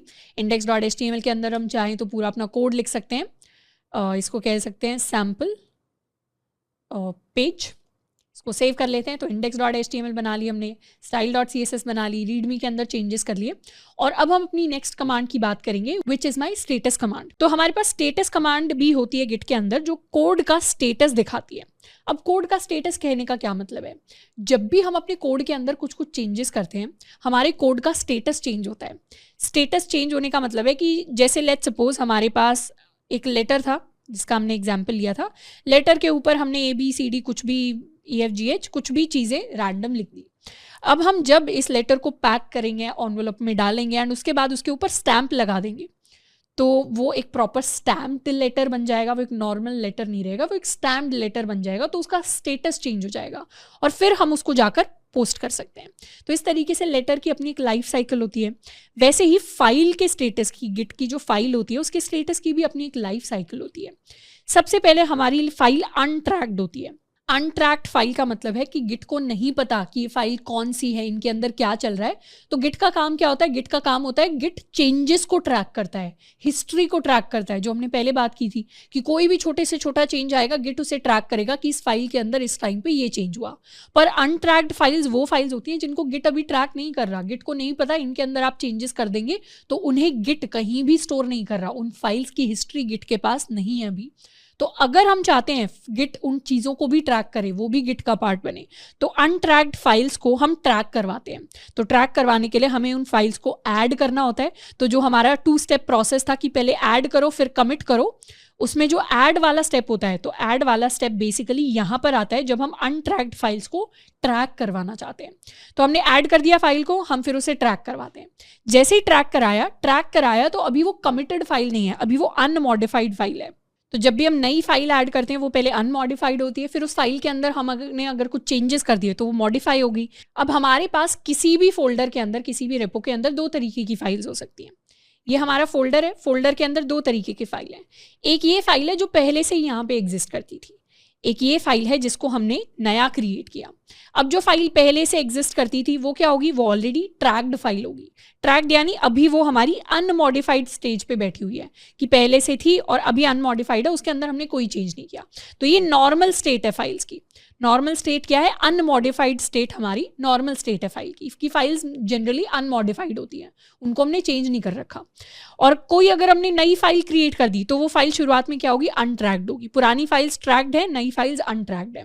तो अनट्रैक्ड फाइल्स को भी अगर हमें ट्रैक्ड बनाना है तो उसके लिए हम ऐड कर देते हैं फाइल्स को, तो वो भी अनमॉडिफाइड स्टेटस पे आ जाएंगी। अब लेट्स सपोज चाहे हमारी नई फाइल है चाहे पहले से एग्जिस्टिंग वाली फाइल है, उन फाइल्स के अंदर हम कुछ चेंजेस लेकर आते हैं। अब जैसे ही किसी भी चीज़ के अंदर चेंज आ गया वो मॉडिफाइड बन जाएगी। तो जब भी हमने किसी फाइल को मॉडिफाई कर लिया उसके बाद 2 स्टेप प्रोसेस होता है उस मॉडिफिकेशन को, उस चेंज को फाइनल करने का। 2 स्टेप प्रोसेस क्या होता है, सबसे पहले हम अपनी फाइल को स्टेज करते हैं और स्टेज करके फिर उसे वापस अनमॉडिफाइड बनाते हैं कमिट करके। अब ये थोड़ी सी कॉम्प्लेक्स लग रही होगी लाइफ साइकिल, तो अभी के लिए इसका बहुत ज़्यादा डिटेल में नहीं जाएंगे। बेसिक ये समझेंगे कि जब भी फाइल्स नई बनती हैं वो अनट्रैक्ड होती है, उन्हें हमें ट्रैक करवाना पड़ता है। और जब भी किसी भी फाइल के अंदर चेंज हो गया, चाहे वो नई फाइल हो चाहे वो पुरानी फाइल हो, उस चेंज को हमें मेमोरी के अंदर कमिट करवाना होता है। तो उसमें भी कई सारे स्टेप्स लगते हैं। तो ये अलग अलग स्टेटस होते हैं हमारे फाइल के और हम इन स्टेटसेस को चेक कर सकते हैं with the help of Git. तो एक बार क्या करते हैं, अभी हमारे फोल्डर के अंदर क्या स्टेटस चल रहा है उसको चेक करते हैं। उसके लिए हम लिख सकते हैं गिट स्टेटस। तो गिट स्टेटस ने क्या किया, प्रॉपर एक बड़ा सा ही हमें स्टेटस दे देगा। इस स्टेटस को थोड़ा समझते हैं। यहाँ पर कुछ चीज़ें आ रही है, your branch main is up to date with origin main, इसको इग्नोर कर देते हैं। यहाँ पर लिखा आ रहा है changes not staged for commit, और ये कुछ अनट्रैक्ड फाइल्स हैं। अनट्रैक्ड फाइल्स कौन सी फाइल होती है, नई फाइल्स जिनके बारे में गिट को कुछ नहीं पता। नई फाइल्स कौन सी बनाई हमने, index.html नहीं बनाई, style.css नहीं बनाई। तो ये क्या है, अनट्रैक्ड फाइल्स है। पर कुछ फाइल्स थी जिनको गिट पहले से ही ट्रैक कर रहा था, जैसे हमारी readme.md। तो readme.md क्या है, हमारी मॉडिफाइड फाइल्स है। ये जो है अनट्रैक्ड की लिस्ट में नहीं आई, ये मॉडिफाइड की लिस्ट में आई कि इसका स्टेटस मॉडिफाइड है, क्योंकि हमने readme.md के अंदर कुछ चेंज किया है। तो हमारे 4 स्टेटस होते हैं, कुछ फाइल्स अनट्रैक्ड होंगी, कुछ फाइल्स मॉडिफाइड होंगी। अनमॉडिफाइड जनरली हमें दिखाई नहीं देती क्योंकि उनके अंदर कोई चेंज ही नहीं हुआ, तो कोई खास रीजन नहीं है उस चीज़ का। अब अनमॉडिफाइड हमें अभी दिखाई नहीं दे रही। एंड एक स्टेटस होता है हमारा स्टेज्ड का। तो जब भी हमें फाइल्स का स्टेटस चेक करना हो हम सिंपली गिट स्टेटस लिख सकते हैं और हमारी सारी फाइल्स का स्टेटस हमें दिखाई देने लग जाएगा। अब बात करते हैं कि ये जो चेंजेस आ गए, अब इन चेंजेस को हम फाइनल कैसे करें? हमने नई फाइल्स बना ली अपने प्रोजेक्ट के अंदर, हमने चेंजेस काफ़ी सारे कर दिए, अब इनको कमिट कैसे करना है अपनी मेमोरी के अंदर? तो जब भी हम कमिट करते हैं, कमिट की पहले ही बात की है, कमिट हमारा 2 स्टेप प्रोसेस होता है, पहले हम ऐड करते हैं फिर हम कमिट करते हैं। तो जब हमारे पास शुरुआत में कुछ मॉडिफाइड फाइल्स होती हैं, उन फाइल्स को सबसे पहले जब हम ऐड कर देते हैं तो उनका स्टेटस चेंज होकर हो जाता है स्टेज्ड। स्टेज्ड कहने का मतलब है कि अभी हमने उन्हें स्टेज पर खड़ा कर दिया है। या फिर अगर हमारे पास कोई लेटर था तो लेटर के अंदर अभी क्या किया, हमने लेटर के अंदर मैसेज लिख दिया है पर उसके ऊपर अभी स्टैम्प नहीं लगाए। स्टेज्ड से जब हम कमिट करते हैं तो फिर स्टेटस चेंज हो जाता है अगेन टू अनमॉडिफाइड, या फिर जो फाइनल चेंज होता है या स्टैम्प लगता है तो फाइनल स्टैम्प हमारा कमिट लगा देता है। तो बेसिकली जब भी हम अपनी रेपो के अंदर कुछ चेंज करते हैं, शुरुआत में पहले हम उस चेंज को ऐड करेंगे, उसके बाद उस चेंज को कमिट करेंगे। जब ऐड करेंगे तो हमारी स्टेट क्या बन जाएगी, स्टेज्ड बन जाएगी, और कमिट कर देंगे तो वो फाइनल स्टैम्प लग जाएगा उस चीज़ के ऊपर, कमिट फाइनल हो जाएगा। अब सबसे पहले बात करते हैं कि ऐड कैसे किया जाता है।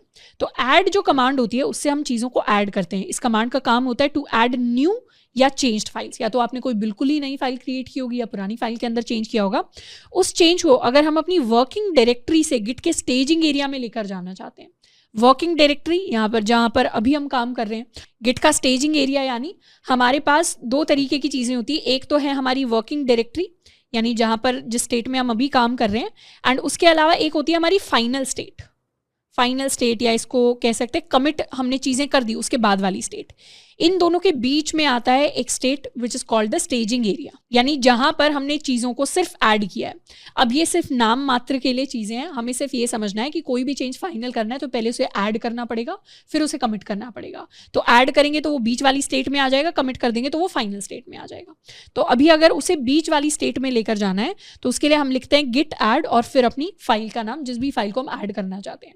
लेट्स सपोज हम index.html को ऐड करना चाहते हैं, तो उसके लिए हम लिख सकते हैं गिट ऐड और फिर अपनी इंडेक्स डॉट टैब प्रेस करेंगे तो वो ऑटो कंप्लीट भी कर देगा। एंटर करेंगे।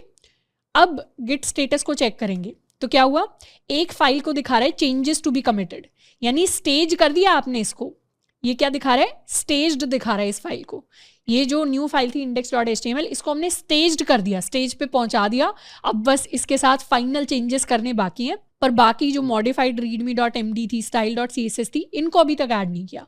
तो अभी तक सिर्फ इसको ऐड किया और इसको अब दिखा रहा है कि अब बस इसको आपको कमिट करना है, कि आपने स्टेज कर दिया अब बस कमिट करना है। और नीचे वालियों के लिए क्या दिखा रहा है कि आपने स्टेज भी नहीं किया और ये तो अनट्रैक्ड ही है। तो जो चीज़ स्टेज हो जाती है उसी को हम कमिट करते हैं। अब यहाँ पर एक तो है कि हम एक एक करके सारी फाइल्स के नाम लिखें, उसके साथ साथ इसको क्लियर कर लेते हैं। उसके साथ साथ हम चाहें तो सारी फाइल्स को एक साथ ऐड कर सकते हैं। तो उसके लिए हम लिखते हैं गिट ऐड डॉट। डॉट का मतलब होता है सब कुछ। जैसे ही एंटर किया, अब गिट स्टेटस चेक करेंगे तो अब दिखा रहा है चेंजेस टू बी कमिटेड, यानी मॉडिफाइड और न्यू फाइल सारे के सारे आपने स्टेज कर दिए, सारे के सारे हमने ऐड कर दिए। अब जैसे ही हम ऐड करते हैं उसके बाद नेक्स्ट स्टेप आ जाता है हमारा कमिट करने का। कमिट करने का मतलब होता है, यानी रिश्ता पक्का कर लेना। कमिट करने का मतलब होता है that it is the record of change, कि ठीक है अभी तक आपने छोटे मोटे ठीक है सारे काफ़ी सारे चेंजेस किए होंगे, बहुत सारी फाइल्स बना ली, चेंज कर लिया, अब उन सारे चेंजेस पर एक ठप्पा लगने वाला है। तो जनरली हम क्या करते हैं, जैसे हमारे पास कुछ एक सेट ऑफ चीज़ें हमें करनी होती है, कोई प्रोजेक्ट है उसके अंदर मुझे एक बटन बनाना है, साइन अप का बटन बनाना है। तो साइन अप का जो बटन होगा उसके अंदर कई सारे चेंजेस तो हम करेंगे, तो उन सबको हम ऐड करेंगे और उन सबको एक साथ हम कमिट करेंगे। तो इस तरीके से बहुत सारे छोटे छोटे चेंजेस को ऐड करते हैं और फिर एक साथ हम बड़ा कमिट थोड़ा सा भेज सकते हैं। तो इस प्रोसेस को हम थोड़ा सा फॉलो करते हैं जब भी हम डेवलपमेंट कर रहे होते हैं। तो कमिट का मतलब होता है one set of reasonably good changes जिनको हम एक साथ क्लब कर सकते हैं। चेंजेस को कमिट करने के लिए हम लिखते हैं गिट कमिट -m यानी हम इसके साथ कुछ मैसेज लिखते हैं और उसके बाद डबल कोट्स के अंदर हम कुछ मैसेज टाइप करते हैं। अब यहाँ पर गिट कमिट के साथ कोई मैसेज लिखना कंपलसरी होता है और ये मैसेज जनरली हमें कुछ मीनिंगफुल मैसेज लिखना चाहिए कि हमने क्या करने की कोशिश करी है इन चेंजेस के साथ। जैसे यहाँ पर हम सिंपली लिख सकते हैं गिट कमिट -m और हमने क्या चेंजेस करने की कोशिश की है, हमने ऐड किया है न्यू फाइल्स। लेट्स सपोज हमारा चेंज ये था कि हमने नई फाइल्स को ऐड किया है, तो ये हमारा मैसेज हो गया। जैसे ही हम इसे एंटर करेंगे, यहाँ दिखा रहा है ऐड न्यू फाइल्स हो गया, हमने 3 फाइल्स ऐड की हैं, ये सारी लाइनें हमें कोड इंसर्ट किया इस तरीके से। और इस बार हम गिट स्टेटस को चेक करेंगे तो इस बार गिट स्टेटस दिखा रहा है यहाँ पर ये गिट स्टेटस था, ये दिखा रहा है on branch main your branch is ahead of this by 1 commit. मतलब हमने अपने लोकल सिस्टम के अंदर, अपने कंप्यूटर के अंदर एक कमिट ज्यादा कर रखा है as compare to GitHub. GitHub के ऊपर तो अभी क्या है, रिफ्रेश करेंगे कुछ नहीं, हमारे सिस्टम के चेंजेस यहाँ पर नहीं, यहाँ पर तो लास्ट में अपडेट रीडमी है ना, index.html दिखेगी ना style.css दिखेगी। ये जो जितने भी चेंजेस हमने ऐड और कमिट किए ये सारे हमारे ही सिस्टम के अंदर है। तो वो दिखा रहा है कि अभी आप जो काम कर रहे हो वो एक कमिट आगे है, मतलब गिटहब पे जो कोड है उससे हम आगे हो गए हैं, हमने ज्यादा काम कर लिया है यहाँ पर। अब दिखा रहा है नथिंग टू कमिट, मतलब जितने भी चेंजेस आपने किए थे सारे कमिट हो चुके हैं, अब कुछ और नहीं है कमिट करने के लिए। और दिखा रहा है वर्किंग ट्री क्लीन, यानी जो आपका वर्किंग ट्री था वो क्लीन है। अब ये ट्री क्यों यहाँ पे लिखा हुआ है वो हम पढ़ेंगे जब हम ब्रांचेस की बात करेंगे आगे और मेन की बात करेंगे, अभी के लिए इसको इग्नोर करना है। और अब हमें दिखाई दे रहा है जो फोल्डर्स हमारे फाइल्स हमारी येलो में दिख रही थी, मॉडिफाइड आ रहा था, वो भी अब नॉर्मल दिख रही है। यानी जितने भी चेंजेस किए थे उनको हमने फाइनली गिट को कह दिया अब इसको याद कर लो। गिट ने क्या किया, उसको याद कर लिया है, उन चेंजेस की फोटो खींच ली है गिट ने। तो अब हमें टेंशन लेने की जरूरत नहीं है, गिट हमारे लिए याद कर लेगा कि हमने क्या क्या चेंजेस किए हैं। अब अगर हम चाहते हैं कि जो चेंजेस हमने यहाँ किए अपने कंप्यूटर के अंदर किए वो हमारे गिटहब के ऊपर भी दिखने चाहिए, तो उसके लिए हम अपनी पुश कमांड को यूज करेंगे। पुश कमांड का काम होता है to upload local repository content to remote repository, यानी लोकल हमारे खुद के सिस्टम में जो चीजें हो रही है अब हम उसे सारी चीजों को गिटहब की रेपो पे भेजना चाहते हैं। तो उसके लिए हम लिख सकते हैं गिट पुश ओरिजिन मेन। यहाँ पर गिट पुश तो हमारी कमांड है, पुश यानी धक्का मार के कमिट्स को अपने गिटहब के ऊपर भेज देना। ओरिजिन हमारी जगह का नाम है, हम ओरिजिन किसे कह रहे हैं, जहां से ये फाइल सारी की सारी चीजें शुरू हुई थी, यानी कहां पर हम भेजना चाह रहे हैं वो हमारा ओरिजिन है। और मेन ये हमारी ब्रांच का नाम है। अब ब्रांच क्या होती है उसके इतना ज्यादा भी डिटेल में नहीं जाएंगे, उसको हम बाद में पढ़ने वाले हैं। तो बेसिकली ओरिजिन के ऊपर जहां से हमने अपना HTTPS लिंक लिया था, इस लिंक से, इस फाइल से इस रेपो पर हम भेजना चाहते हैं और हमारे ओरिजिन के अंदर मेन के अंदर इनको पुश करना चाहते हैं। तो यहां पर हम लिख सकते हैं, क्लियर कर लेते हैं, git push origin main, enter. और जैसे ही एंटर किया, अब यहाँ पर हो सकता है पहले अगर आपने गिटहब यूज़ किया हो, गिट यूज़ किया हो तो आपका सक्सेसफुली पुश हो जाए, पर मेरे पास क्योंकि मैं फर्स्ट टाइम पुश करने की कोशिश कर रही हूँ कुछ एरर आ गए। यहाँ पर एक रिमोट में एरर आ रहा है, permission to delta student this denied to Shraddha Khapra, यानी मेरा जो सिस्टम है इंटरनली मेरा दूसरा कोई गिटहब अकाउंट है जिसको यूज़ कर रहा है, तो अभी उसे पुश परमिशन नहीं है, तो इस परमिशन को, इस रेपोजिटरी की परमिशन नहीं है श्रद्धा खापरा के पास। अब ये एरर इसलिए आ रहा है क्योंकि मेरे सिस्टम के अंदर 2 और गिटहब अकाउंट्स हैं जो ऑलरेडी स्टोर्ड है, एक मेरा पर्सनल है श्रद्धा खापरा नाम से और एक अपना कॉलेज का अकाउंट है। एंड उसके अलावा हम किसी दूसरे अकाउंट की गिट रेपो के अंदर कुछ भी कोड पुश करने की कोशिश कर रहे हैं यूजिंग माई पर्सनल अकाउंट।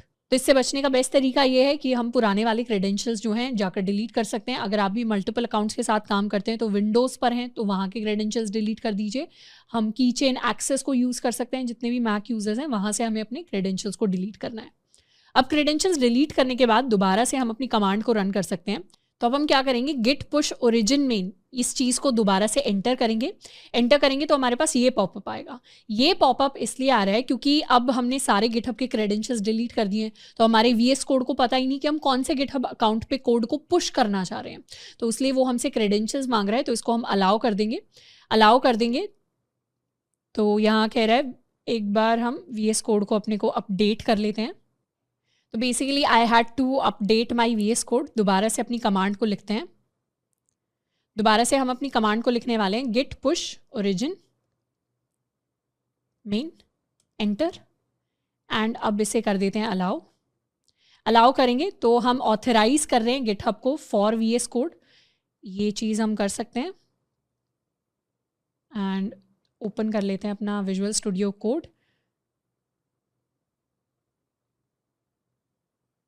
तो इस तरीके से क्या हुआ, इस तरीके से हमने पुश कर दिए अपने ओरिजिन पर। तो हमारा ओरिजिन क्या है, ऑटोमेटिकली सेट हो गया टू आर URL। कौन सा URL, हमारा ये वाला URL। तो ये वाला जो हमारा पेज था इसको यहाँ से हम चाहें तो क्रॉस कर सकते हैं। अब इसे रिफ्रेश करेंगे। रिफ्रेश किया तो जो चेंजेस हमने यहाँ पर किए थे, जो चेंजेस हमने अपनी readme.md के अंदर किए थे, हमने style.css, index.html जो नई फाइल्स एक्स्ट्रा ऐड की थी, वो सारी की सारी फाइल्स कहाँ पर आ गई, वो सारी की सारी फाइल्स हमारी इस डेल्टा डेमो के अंदर गिटहब के ऊपर हमें दिखाई दे रही है। एंड आप नोटिस करोगे तो जो हमारे कमिट का नाम था ऐड न्यू फाइल्स, वही सेम लेटेस्ट कमिट हमें यहाँ पर दिखाई दे रहा है। तो यहाँ दिख भी रहा है 3 कमिट्स एंड ये डेल्टा डेमो और हमारी readme.md के अंदर भी काफ़ी सारी चीज़ें हमें दिखाई दे रही हैं। और ये हमारी लैंग्वेजेस इसने ट्रैक कर ली कि आपने 100% अभी तक जितना कोड लिखा है वो HTML रिलेटेड कोड है।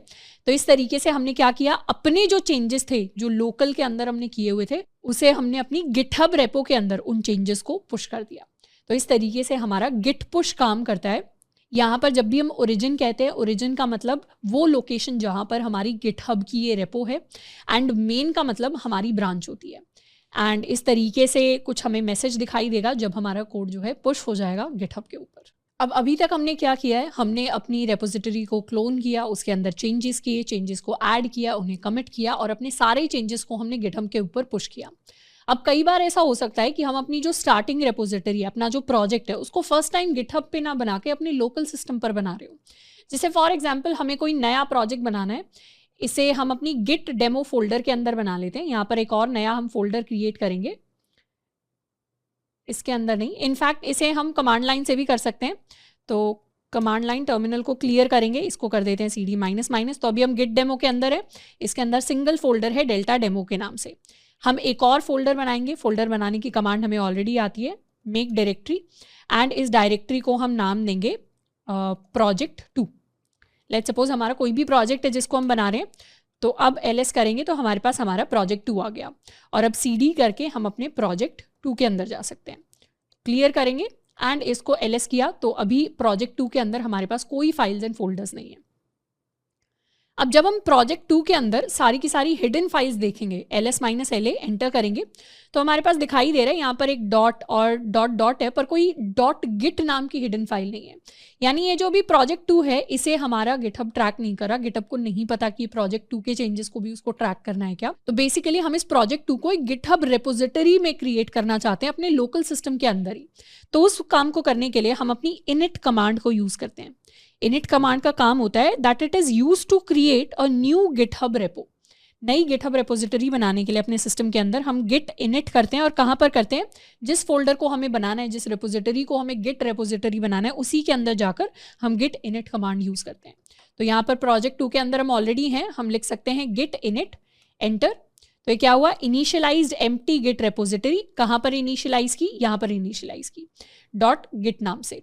अब हम करेंगे ls-la तो हमारे पास कई सारे फोल्डर्स आएंगे और इसमें से एक है .git। यानी अब ये जो रेपो है, यानी ये जो हमारा project2 है, ये गिट रेपो बन गया है। अब इसके अंदर ऐड करना, कमिट करना, पुश करना, चेंजेस को पुल करना, वो सारी चीज़ें अब कर पाना पॉसिबल है। तो इसको कर लेते हैं क्लियर। अब इस project2 के अंदर कुछ चेंजेस हम करने वाले हैं। सबसे पहले तो इसके अंदर एक फाइल क्रिएट कर लेते हैं index.html के नाम से। इसके अंदर सैम्पल कोड डाल देते हैं, इसको लिख देते हैं सैम्पल कोड, सेव। एंड इसके साथ साथ इसके अंदर एक हम readme.md क्रिएट करेंगे, readme.md।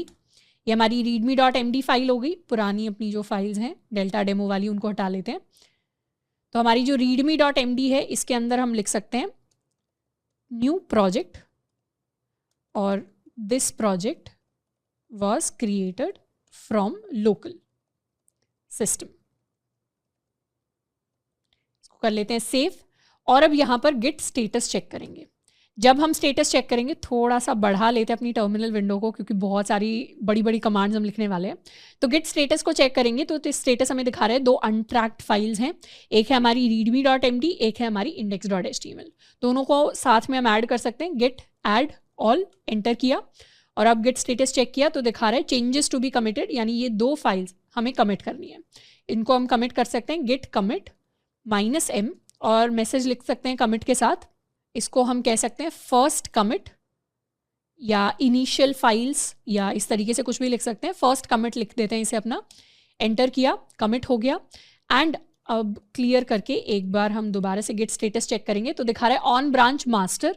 अब कभी हमें ब्रांच मास्टर दिखेगा, कभी कभी ब्रांच मेन दिखेगा। दोनों ये ब्रांचेस क्या होती हैं उनके बारे में बाद में डिटेल में पढ़ेंगे, पर यहाँ पर दिखा रहा है नथिंग टू कमिट, यानी वर्किंग डायरेक्टरी अभी हमारी क्लीन है। सारी चीज़ें हम कमिट कर चुके हैं, सारे चेंजेस हम फाइनल कर चुके हैं। तो अभी तो कि ये सारे के सारे चेंजेस हमने अपने लोकल सिस्टम के अंदर कर लिए। लोकल सिस्टम के अंदर हमने गिट की रेपो बना ली, वहीं पर सारे चेंजेस कर दिए, कमिट कर दिए। अब हम चाहते हैं ये जो रेपो हमने यहाँ पर बनाई, सिस्टम के अंदर बनाई, इसे हम गिटहब पे भी पुश करना चाहते हैं। और इनफैक्ट आपके पास अभी डेल्टा के अंदर कई सारे ऐसे प्रोजेक्ट्स होंगे जो हमने बनाए होंगे, जिनके फोल्डर्स हमारे सिस्टम के अंदर होंगे। अब हम उन्हें गिटहब के ऊपर अगर डालना चाहते हैं तो उसका क्या प्रोसेस होगा, कैसे हम किसी नए फोल्डर को, नई रेपो को अपने गिटहब अकाउंट के ऊपर डाल सकते हैं। तो वो वाला प्रोसेस सीखने के लिए हम बात करेंगे अपने गिट रिमोट ऐड ओरिजिन का। तो अब चाहें तो हम यहाँ पर लिख सकते हैं git push origin main, enter किया तो इस तरीके से हमारे पास कुछ एरर्स आ सकते हैं। तो यहाँ पर हमें क्या करना है, यहाँ पर हमें एक नई रेपोजिटरी सेटअप करनी है अपने डेल्टा स्टूडेंट 101 के अंदर।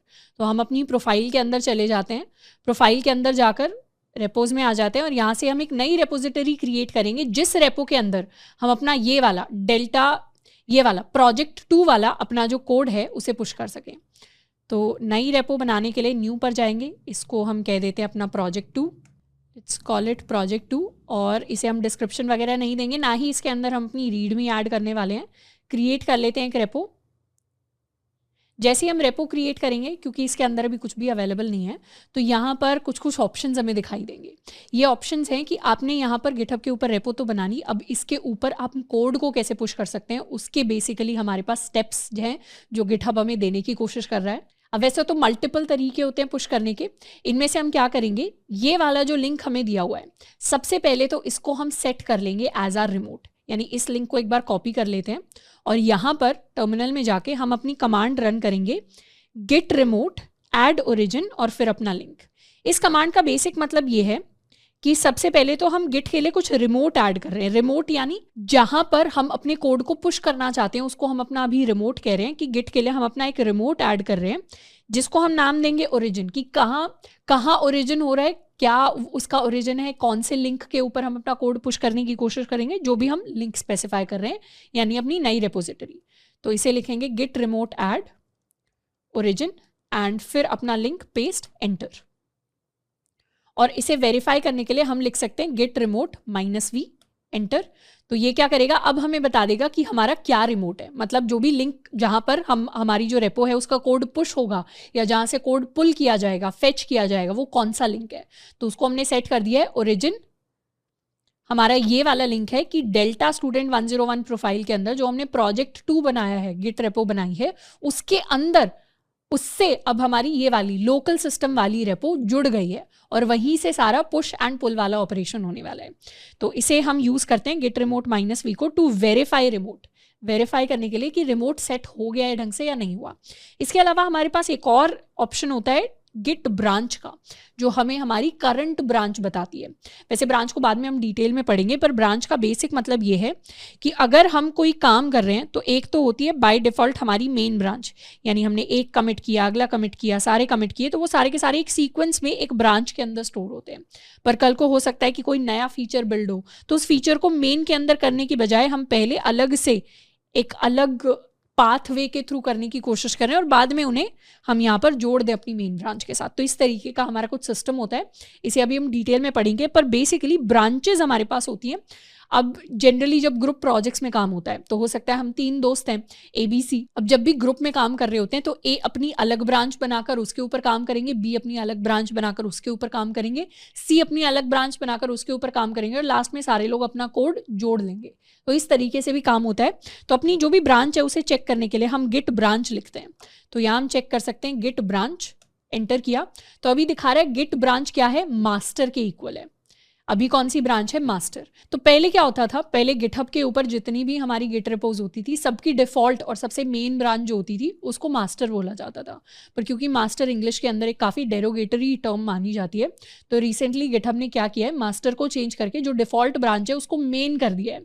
तो हमें भी वही सेम चेंज अपनी लोकल रेपो के अंदर लेकर आना पड़ेगा।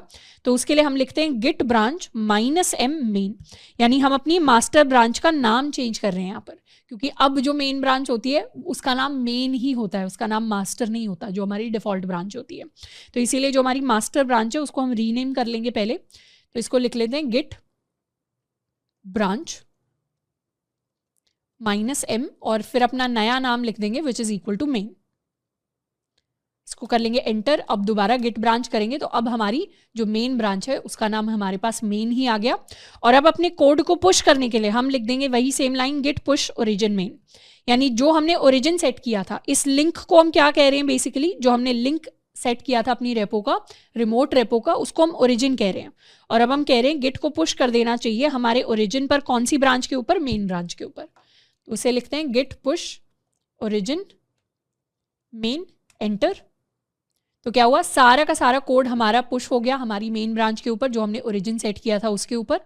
इस कोड को इस यहाँ पर प्रोजेक्ट 2 को रिफ्रेश कर लेते हैं गिटहब पे। रिफ्रेश किया तो हमें दिख रहा है readme.md आ गया, index.html आ गया, this project was created from local system, and हमारा कमिट हमें दिखाई दे रहा है।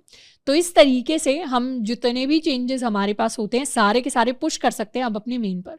अब कल को अगर हमें कोई और चेंज करना है, जैसे लेट्स सपोज यहाँ पर हम लिख सकते हैं क्रिएटेड बाय श्रद्धा खापरा, इसको कर लेते हैं सेव, एंड यहाँ पे अब कर लेते हैं क्लियर। तो गिट स्टेटस चेक करेंगे, ये स्टेटस के अंदर अभी चीज़ें नहीं हैं। अब हम गिट ऐड कर सकते हैं, सब कुछ ऐड कर लेते हैं। अब गिट कमिट कर देते हैं, कमिट -m, क्या कमिट किया हमने, ऐड नेम किया, एंटर किया, और अब दोबारा से कर सकते हैं git push origin main, enter.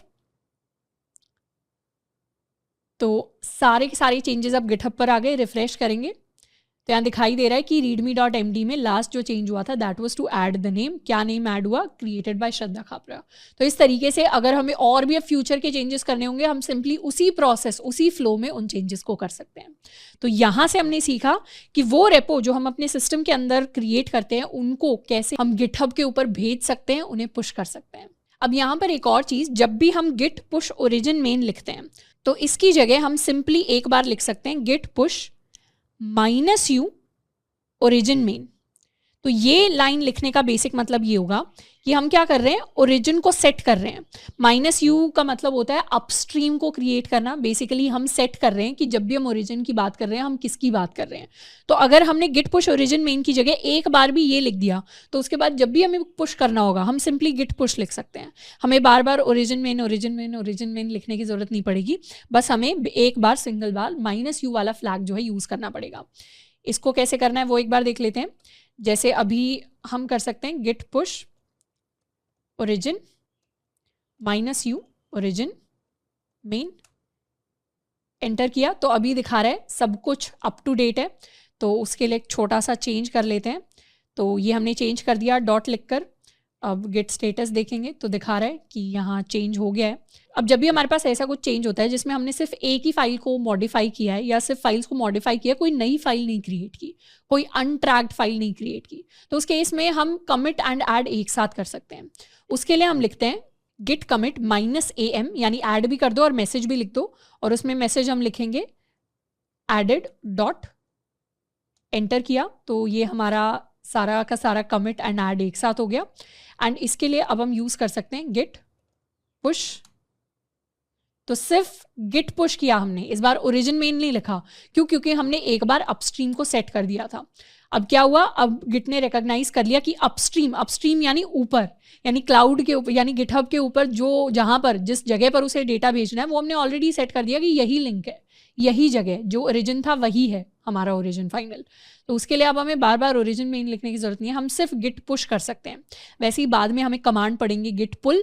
तो एक बार हमने अपस्ट्रीम सेट कर दिया तो उसके बाद हमें गिट पुल ओरिजिन मेन लिखने की जरूरत नहीं है, हम सिंपली गिट पुल लिखकर चीज़ों को कर सकते हैं। तो एक शॉर्ट तरीका है चीज़ों को करने का जिसको हम यूटिलाइज कर सकते हैं। रिफ्रेश करेंगे तो यहाँ आ जाएगा हमारा एडेड डॉट लास्ट, जो हमने चेंज किया था वो हमें अब दिखाई देने लग जाएगा। तो अभी तक हमने जो वर्क फ्लो पढ़ा है उसको एक बार समराइज कर लेते हैं। अगर हम गिटहब से काम कर रहे हैं, यानी हम गिटहब के ऊपर कुछ चीज़ें कर रहे हैं, तो सिंपली गिटहब पे हम क्या करते हैं, हम सबसे पहले अपने कोड को लिखते हैं, यानी कुछ भी कोड के अंदर हम अपनी चेंजेस करते हैं, और सिंपली जाकर जब भी हम गिटहब को यूज़ कर रहे हैं अपने चेंजेस को डायरेक्टली हम कमिट कर सकते हैं। जबकि अगर हम अपने लोकल सिस्टम पर होते हैं तो लोकल सिस्टम के अंदर अगर हमने कोड के अंदर कुछ चेंजेस किए हैं तो सबसे पहले हमें उन चेंजेस को ऐड करना होता है, उसके बाद हमें उन चेंजेस को कमिट करना होता है, एंड उसके बाद हमें उन चेंजेस को पुश करना होता है गिटहब के ऊपर। जब भी हम चेंज को ऐड करते हैं इसे हम कहते हैं स्टेज अ चेंज, और जब भी हम चेंजेस को कमिट करते हैं इसे हम कहते हैं कमिट अ चेंज या कमिट चेंजेस। तो ये हमारी अलग अलग स्टेजेस होती हैं। इसीलिए गिटहब के ऊपर जब भी छोटे मोटे हमारे चेंजेस होते हैं उनको कर पाना ज़्यादा आसान होता है, क्योंकि सिंपली हमें जाके चीज़ों को कमिट करना है। और गिट के अंदर थोड़ा सा लंबा स्टेप रहता है, पर जनरली मैक्सिमम चेंजेस करने के लिए अपनी गिट रिपोज के अंदर हम लोकल गिट को ही यूज़ करते हैं। तो पहला स्टेप ऐड होगा, फिर कमिट होगा, फिर हम जनरली पुश कर देते हैं।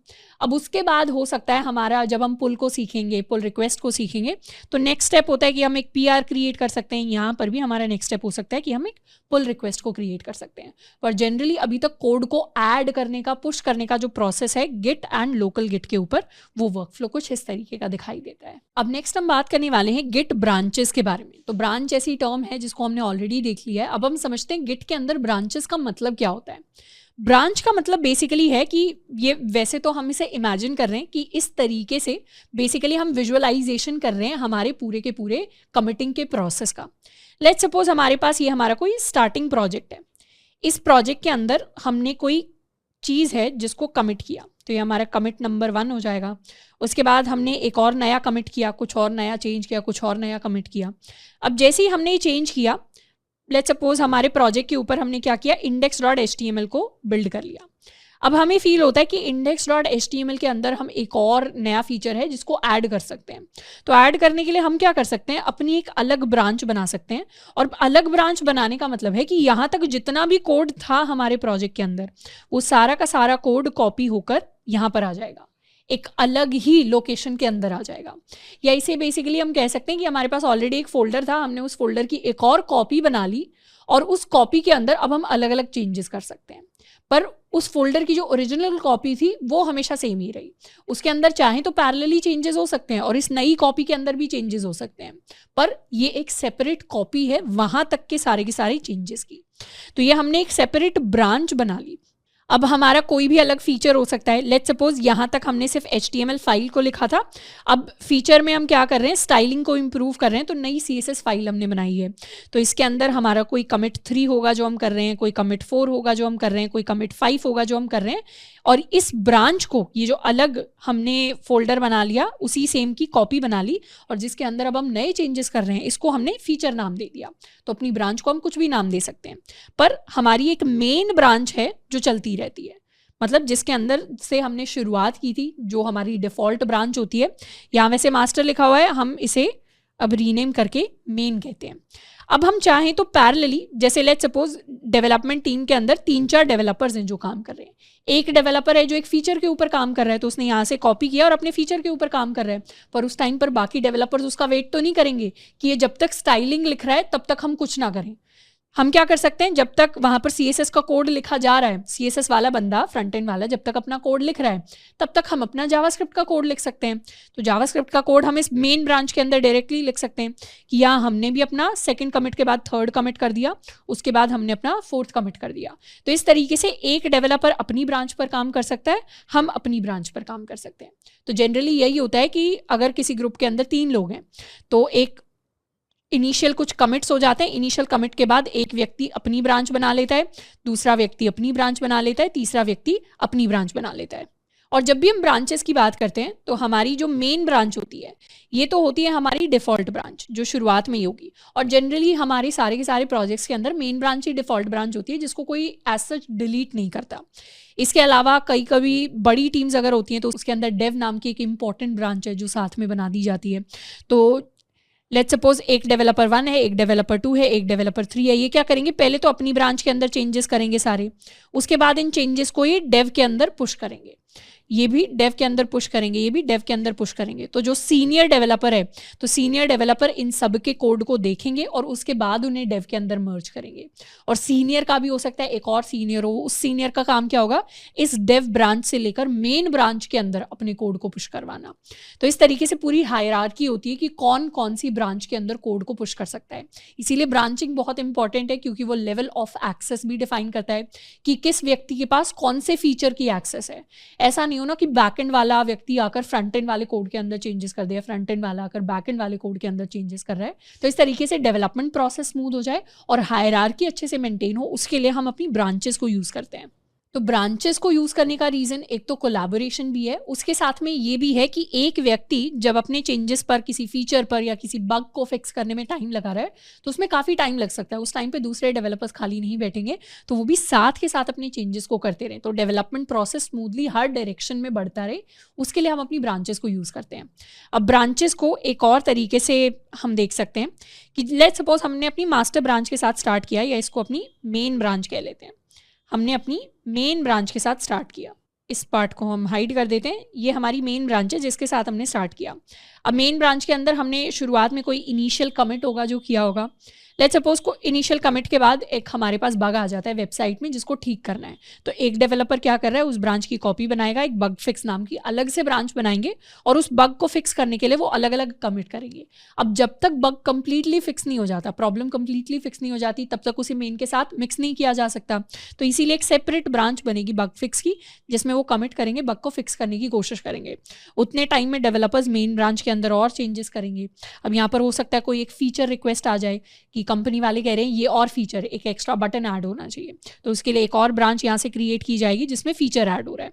अब जैसे ही बग फिक्स हो जाएगा, मतलब अपडेटेड कोड आ गया, वैसे ही क्या करेंगे, ये ब्रांच मेन के साथ मर्ज हो जाएगी। तो यहाँ पर ये जो कमिट आया, इस कमिट के अंदर ये बेसिकली हमारा मर्ज कमिट है। मर्ज कहने का मतलब है कि इसके अंदर कुछ चेंजेस अच्छे हो गए होंगे, उन चेंजेस को हम चाहते हैं वो चेंजेस मेन के अंदर भी दिखाई दें। कोई बग, कोई प्रॉब्लम थी वो, तो वो मेन के अंदर भी फिक्स हो, तो उसे हम मर्ज कर देंगे। तो दो ब्रांचेस को हम मर्ज भी कर सकते हैं। मर्ज करने का मतलब है दोनों ब्रांचेस से एक कॉमन कोड निकाल कर लेकर आना, ताकि दोनों ब्रांचेस के अंदर कोड सेम हो जाए।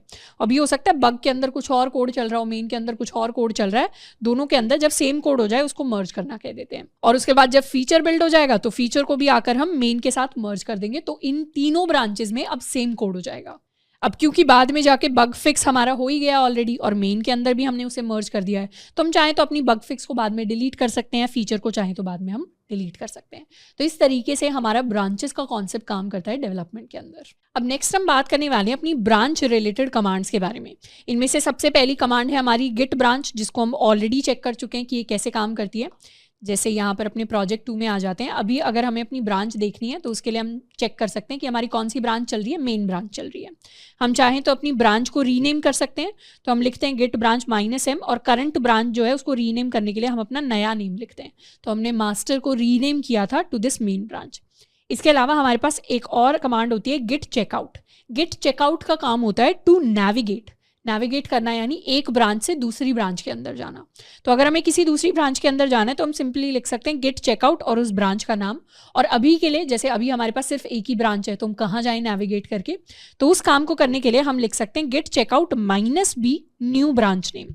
तो ये क्या करेगी, ये कमांड एक नई ब्रांच हमारे लिए क्रिएट कर देगी, जो भी हम नाम देंगे उस नाम के साथ। और जनरली ये जो नाम हम देते हैं, जैसे कमिट का जो मैसेज होता है वो मीनिंगफुल होता है, वैसे ब्रांच के नेम्स भी मीनिंगफुल होते हैं। तो जैसे लेट्स सपोज प्रोजेक्ट 2 के अंदर हमारा फीचर रिक्वेस्ट आती है कि हमें कोई स्टाइलिंग ऐड करनी है, तो उसके लिए हम अपनी एक नई ब्रांच बना सकते हैं गिट चेकआउट -b, और इसको हम कह सकते हैं नया फीचर हमें ऐड करना है, या कुछ और स्टाइलिंग का हो गया, या app.js ऐड करना हो गया, जावास्क्रिप्ट ऐड करना हो गया, तो उसको हम फीचर कह देते हैं यहाँ पे कि हमें फीचर ऐड करना है। एंटर किया और अब हम चेक कर सकते हैं गिट ब्रांच से कि हमारे पास 2 ब्रांचेज हैं, मेन और फीचर, और ऑटोमेटिकली जब हम गिट चेकआउट करेंगे तो हम अपनी फीचर ब्रांच के अंदर आ गए। हम चाहें तो वापस से मेन ब्रांच में भी जा सकते हैं, गिट चेकआउट मेन। तो अब हम ब्रांच में गए, तो अब हम अपनी मेन ब्रांच के ऊपर हैं, और वापस से हम चाहें तो गिट चेकआउट करके फीचर ब्रांच में भी जा सकते हैं। तो इस तरीके से हम ब्रांचेज में टू एंड फ्रो करते रहते हैं, अलग अलग ब्रांचेस के अंदर जा सकते हैं और उनके कोड को हम चेकआउट कर सकते हैं।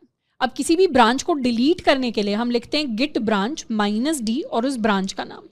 तो जैसे लेट्स सपोज हम एक और ब्रांच बना लेते हैं गिट चेकआउट -b एंड इसको कह देते हैं टेस्ट। अगर हम कर रहे हैं तो दोबारा से सारी ब्रांचेस देखते हैं, ये हमारी टेस्ट ब्रांच है। अब अगर हमें इस ब्रांच को डिलीट करना है तो उसके लिए हम लिख सकते हैं गिट ब्रांच -d एंड उसके बाद टेस्ट, एंटर। तो क्या हुआ, test can not delete branch checkout, यानी अभी जिस ब्रांच के अंदर है उसको नहीं डिलीट कर सकते। तो पहले तो इससे चेकआउट कर लेते हैं। तो गिट चेकआउट, हम अपने मेन के अंदर आ जाते हैं, मेन के अंदर आ गए तो अब हम अपनी मेन ब्रांच के अंदर हैं। तो अब दोबारा से डिलीट कमांड को एंटर करेंगे तो इसने डिलीट कर दिया ब्रांच, और अब हम गेट ब्रांच करेंगे तो हमारे पास 2 ही ब्रांचेज आएंगी, एक हमारी फीचर ब्रांच एंड एक हमारी मेन ब्रांच। तो अब यहाँ से अपनी फीचर के अंदर आ जाते हैं और कुछ फीचर को ऐड करने की कोशिश करते हैं। तो गेट चेकआउट फीचर के अंदर आ गए, इसको कर लेते हैं क्लियर। तो अभी हम अपनी फीचर ब्रांच के ऊपर हैं, तो इसके अंदर हम कुछ चेंजेस करना चाहते हैं। जैसे प्रोजेक्ट 2 के अंदर हम अपना कोई नया फीचर ऐप ऐड कर देंगे, लेट्स सपोज अपनी app.js फाइल के अंदर। तो यहाँ पर ऐड न्यू फीचर, कुछ नया फीचर हमने ऐड कर दिया है, इसको ऐड कर देते हैं। और अब हम गिट स्टेटस देखेंगे तो ये दिखा रहा है कि आपने एक नई अनट्रैक्ड फाइल ऐड की है। तो इसको चाहें तो हम कमिट कर सकते हैं, गिट ऐड कर लेते हैं पहले से, और फिर कर लेते हैं git commit -m add new feature. ये हमारा कमिट हो गया। अब गिट स्टेटस चेक करेंगे। गेट स्टेटस के अंदर दिखा रहा है ऑन ब्रांच फीचर, कि हम फीचर ब्रांच के ऊपर हैं, अभी कुछ एक्स्ट्रा नहीं है कमिट करने के लिए। वर्किंग ट्री क्लीन, तो ये जो ट्री शब्द आ रहा है ये इसलिए आ रहा है क्योंकि ट्री होती है, ट्री की अलग अलग ब्रांचेज होती हैं, तो वहाँ से हमारा एक ट्री स्ट्रक्चर फॉर्म होता है जब भी हम मल्टीपल ब्रांचेस को यूज़ करते हैं इन गिट। तो इसको एक बार क्लियर कर लेते हैं। तो अभी हम अपनी फीचर ब्रांच के अंदर सारी की सारी चीज़ें हमारी ठीक चल रही हैं। हम चाहें तो अब अपनी मेन ब्रांच के अंदर जा सकते हैं। गिट चेकआउट मेन हमने किया, अब मेन हमने किया तो अब हम अपनी मेन ब्रांच के ऊपर आ गए। मेन ब्रांच के ऊपर आ गए, अब यहाँ से हम अपने कोड को पुश कर सकते हैं, यानी गिटहब के ऊपर अपने कोड को भेज सकते हैं। तो भेजने के लिए हम लिख सकते हैं गिट पुश, एंटर किया तो everything up to date. Everything up to date यहाँ पे क्यों दिखा रहा है? एवरीथिंग अप टू डेट इसलिए दिखा रहा है क्योंकि हमारा कोड जब हम पुश कर रहे हैं मेन ब्रांच से तो सिर्फ मेन ब्रांच वाला कोड पुश हो रहा है, फीचर वाला पुश नहीं हो रहा। और अब दोबारा से गिट चेकआउट फीचर अगर हम करेंगे तो अब हम कर सकते हैं गिट पुश, एंटर किया तो पुश के लिए दिखा रहा है the current branch feature has no upstream branch, यानी इसके लिए अभी हमने कोई अपस्ट्रीम ब्रांच नहीं सेट की, हमें उसे सेट करना पड़ेगा। तो ये जो कमांड हमें दी हुई है git push set upstream origin feature, इसको हमें रन करना पड़ेगा। गिट पुश सेट, मतलब शॉर्ट फॉर्म हम इसलिए यूज़ नहीं कर सकते क्योंकि अपस्ट्रीम हमने सेट ही नहीं किया, अपस्ट्रीम ओरिजिन फीचर। तो अब हम ओरिजिन के अंदर फीचर नाम की ब्रांच के अंदर पुश करना चाहते हैं। एंटर किया तो अब क्या हुआ, हमारे लिए ओरिजिन वाली ब्रांच क्रिएट हुई एंड वो पुश हो गई। तो ये अपस्ट्रीम सेट करना फॉर अ न्यू ब्रांच ज़रूरी है। अब रिफ्रेश करेंगे, रिफ्रेश किया तो प्रोजेक्ट 2 के अंदर क्या आया, यहाँ पर दिखा रहा है कुछ चीज़ें दिखा रहा है, पर यहाँ पर ये चीज़ दिखा रहा है कि एक मेन ब्रांच थी हमारे पास डिफ़ॉल्ट, और अब हमारे पास एक फीचर ब्रांच भी आ गई। मेन के अंदर लास्ट कमिट हमारा एडेड डॉट था, पर फीचर ब्रांच के अंदर क्या है लास्ट कमिट? फीचर ब्रांच के अंदर अभी अभी कमिट हुआ है ऐड न्यू फीचर, यानी हमारी जो app.js है ये हमें फीचर ब्रांच के अंदर दिख रही है। और यहाँ दिखाई दे रहा है this branch is 1 commit ahead of main, यानी मेन में जो चल रहा था फीचर ब्रांच ने क्या किया, उसके आगे एक और कमिट जोड़ दिया। तो अब फीचर ब्रांच के अंदर ज़्यादा कोड है as compare to our main branch. तो यहाँ से ब्रांचेस का कॉन्सेप्ट हम देख सकते हैं, अपनी ब्रांचेस को चेक कर सकते हैं, और ब्रांचेस को सेट करने के लिए हमने अपनी इस कमांड को यूज़ किया है। एक बार इसे क्लियर कर लेते हैं, इसको कर लेते हैं क्लियर। अब लेट्स सपोज फीचर के अंदर तो हमने नया फीचर बिल्ड कर दिया, हमने app.js कर ली। अब इस फीचर को अगर हम मेन के साथ जोड़ना चाहते हैं तो वो कैसे करें? तो मेन के साथ जोड़ने के लिए अपने फीचर को हम अपनी पुल रिक्वेस्ट को यूज़ करते हैं। तो नेक्स्ट हम बात करेंगे कि हम अपने कोड को कैसे मर्ज करते हैं, यानी एक ब्रांच के अंदर तो चेंज कर दिया, अब उसे अपनी दूसरी ब्रांच के साथ कैसे मर्ज करें। अब इसके 2 तरीके हैं, एक तो है कि हम गिट को यूज़ करके चीज़ें मर्ज कर सकते हैं, उसके लिए हम गिट डिफ और गिट मर्ज 2 कमांड्स को यूज़ करते हैं। गिट डिफ का काम होता है कि अगर हम गिट डिफ और ब्रांच का नाम लिख देते हैं तो ये काम करता है किन्हीं भी 2 ब्रांचेस को कंपेयर करने का, पर जनरली गिट डिफ कमिट्स को भी कंपेयर कर सकता है, फाइल्स को भी कंपेयर कर सकता है, पर हम इसे ब्रांचेस को कंपेयर करने के लिए यूज़ करेंगे। यानी हम देख सकते हैं कि एक ब्रांच दूसरी ब्रांच से कितनी आगे या कितनी पीछे है। जैसे लेट्स सपोज अभी हम कौन सी ब्रांच पे हैं, अभी हम फीचर ब्रांच पे हैं, मुझे फीचर को मेन के साथ कंपेयर करना है, तो हम लिख सकते हैं गिट डिफ मेन। तो ये दिखा देगा कि क्या क्या चेंजेस है, मतलब हमने ऐड न्यू फीचर, ये एक नया चेंज किया है अपनी फीचर ब्रांच के सामने, और हमारी जो फीचर ब्रांच है उसके अंदर अभी हमने ये एक्स्ट्रा चेंजेस किए हैं जो हमारी मेन से अलग हैं। तो ये डिफरेंसेस दिख गए। एंड उसके बाद हम लिख सकते हैं गिट मर्ज और अपनी ब्रांच का नाम, 2 ब्रांचेस को मर्ज करने के लिए। तो यहाँ पर हम सिंपली लिख सकते हैं गिट मर्ज मेन। तो एक तो ये तरीका है कि यहाँ हम गिट मर्ज मेन लिख दें अपनी दो ब्रांचेस को मर्ज करने के लिए, और दूसरा तरीका है थोड़ा सा और स्ट्रेट फॉरवर्ड तरीका, using a pull request. Pull request को शॉर्ट में हम पीआर भी कहते हैं। पीआर का काम होता है कोड्स को मर्ज करवाना। तो अगर हम दो ब्रांचेस को मर्ज करना चाहते हैं तो उसके लिए हमारे पास गिटहब क्या करता है, ऑटोमेटिकली ये कंपेयर एंड पुल रिक्वेस्ट का बटन दिखा देगा। जैसे ही हमने किसी ब्रांच के अंदर नया कोड पुश किया, जैसे feature has recent pushes 1 minute ago, तो उसके लिए उसने दिखा दिया क्या आप इन पुशेज को पुल रिक्वेस्ट क्रिएट करके मर्ज करना चाहते हो अपनी दूसरी ब्रांच में।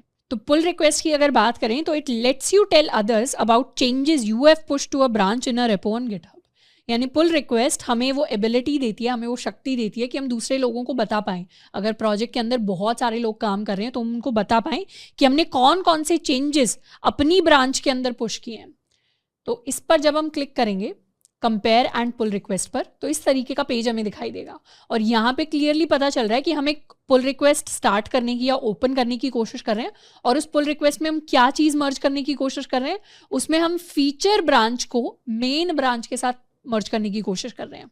तो ये एरो क्या कर रहा है, फीचर से मेन की तरफ जा रहा है, तो मतलब फीचर के जो चेंजेस हैं उनको हम मेन के अंदर डालने की, मेन के अंदर मर्ज करने की कोशिश कर रहे हैं।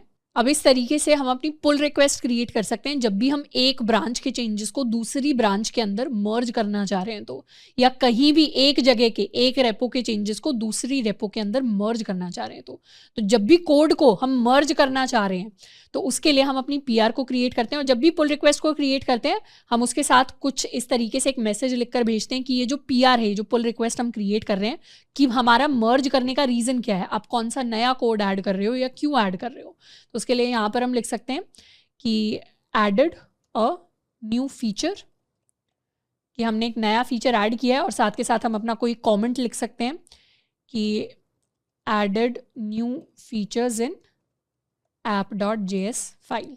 इस तरीके से हमने कुछ लिख दिया डिस्क्रिप्शन के अंदर और हम एक पुल रिक्वेस्ट को क्रिएट कर सकते हैं। It is always a good practice कि जब भी हम पीआर को क्रिएट करें वहाँ पर हम कुछ कमेंट लिख कर दें कि इस पीआर को क्रिएट करने के पीछे क्या रीज़न है, क्यों हम इसे क्रिएट करना चाहते हैं।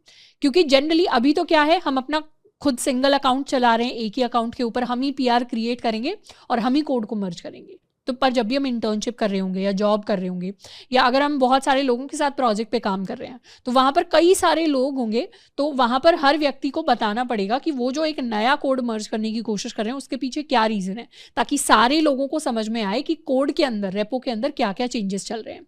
तो जैसे इस तरीके से हमने क्या किया, कॉमेंट ऐड कर दिया कि एक कॉमेंट है इस पुल रिक्वेस्ट के साथ।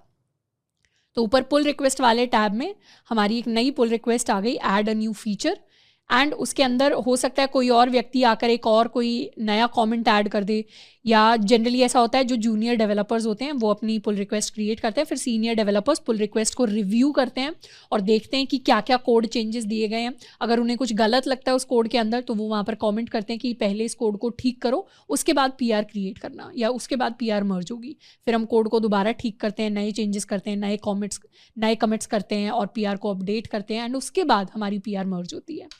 तो इस तरीके से हम चाहें तो और कमेंट्स लिख सकते हैं, हम चाहें तो दूसरों के कमेंट्स हमें इसी पैनल के अंदर दिखाई देंगे, और कभी भी हमें अपनी पुल रिक्वेस्ट को देखना है तो हम इस पुल रिक्वेस्ट वाले टैब पर जा सकते हैं। अब हम डायरेक्टली क्या कर सकते हैं, गिटहब दिखा रहा है this branch is no conflicts with the base branch.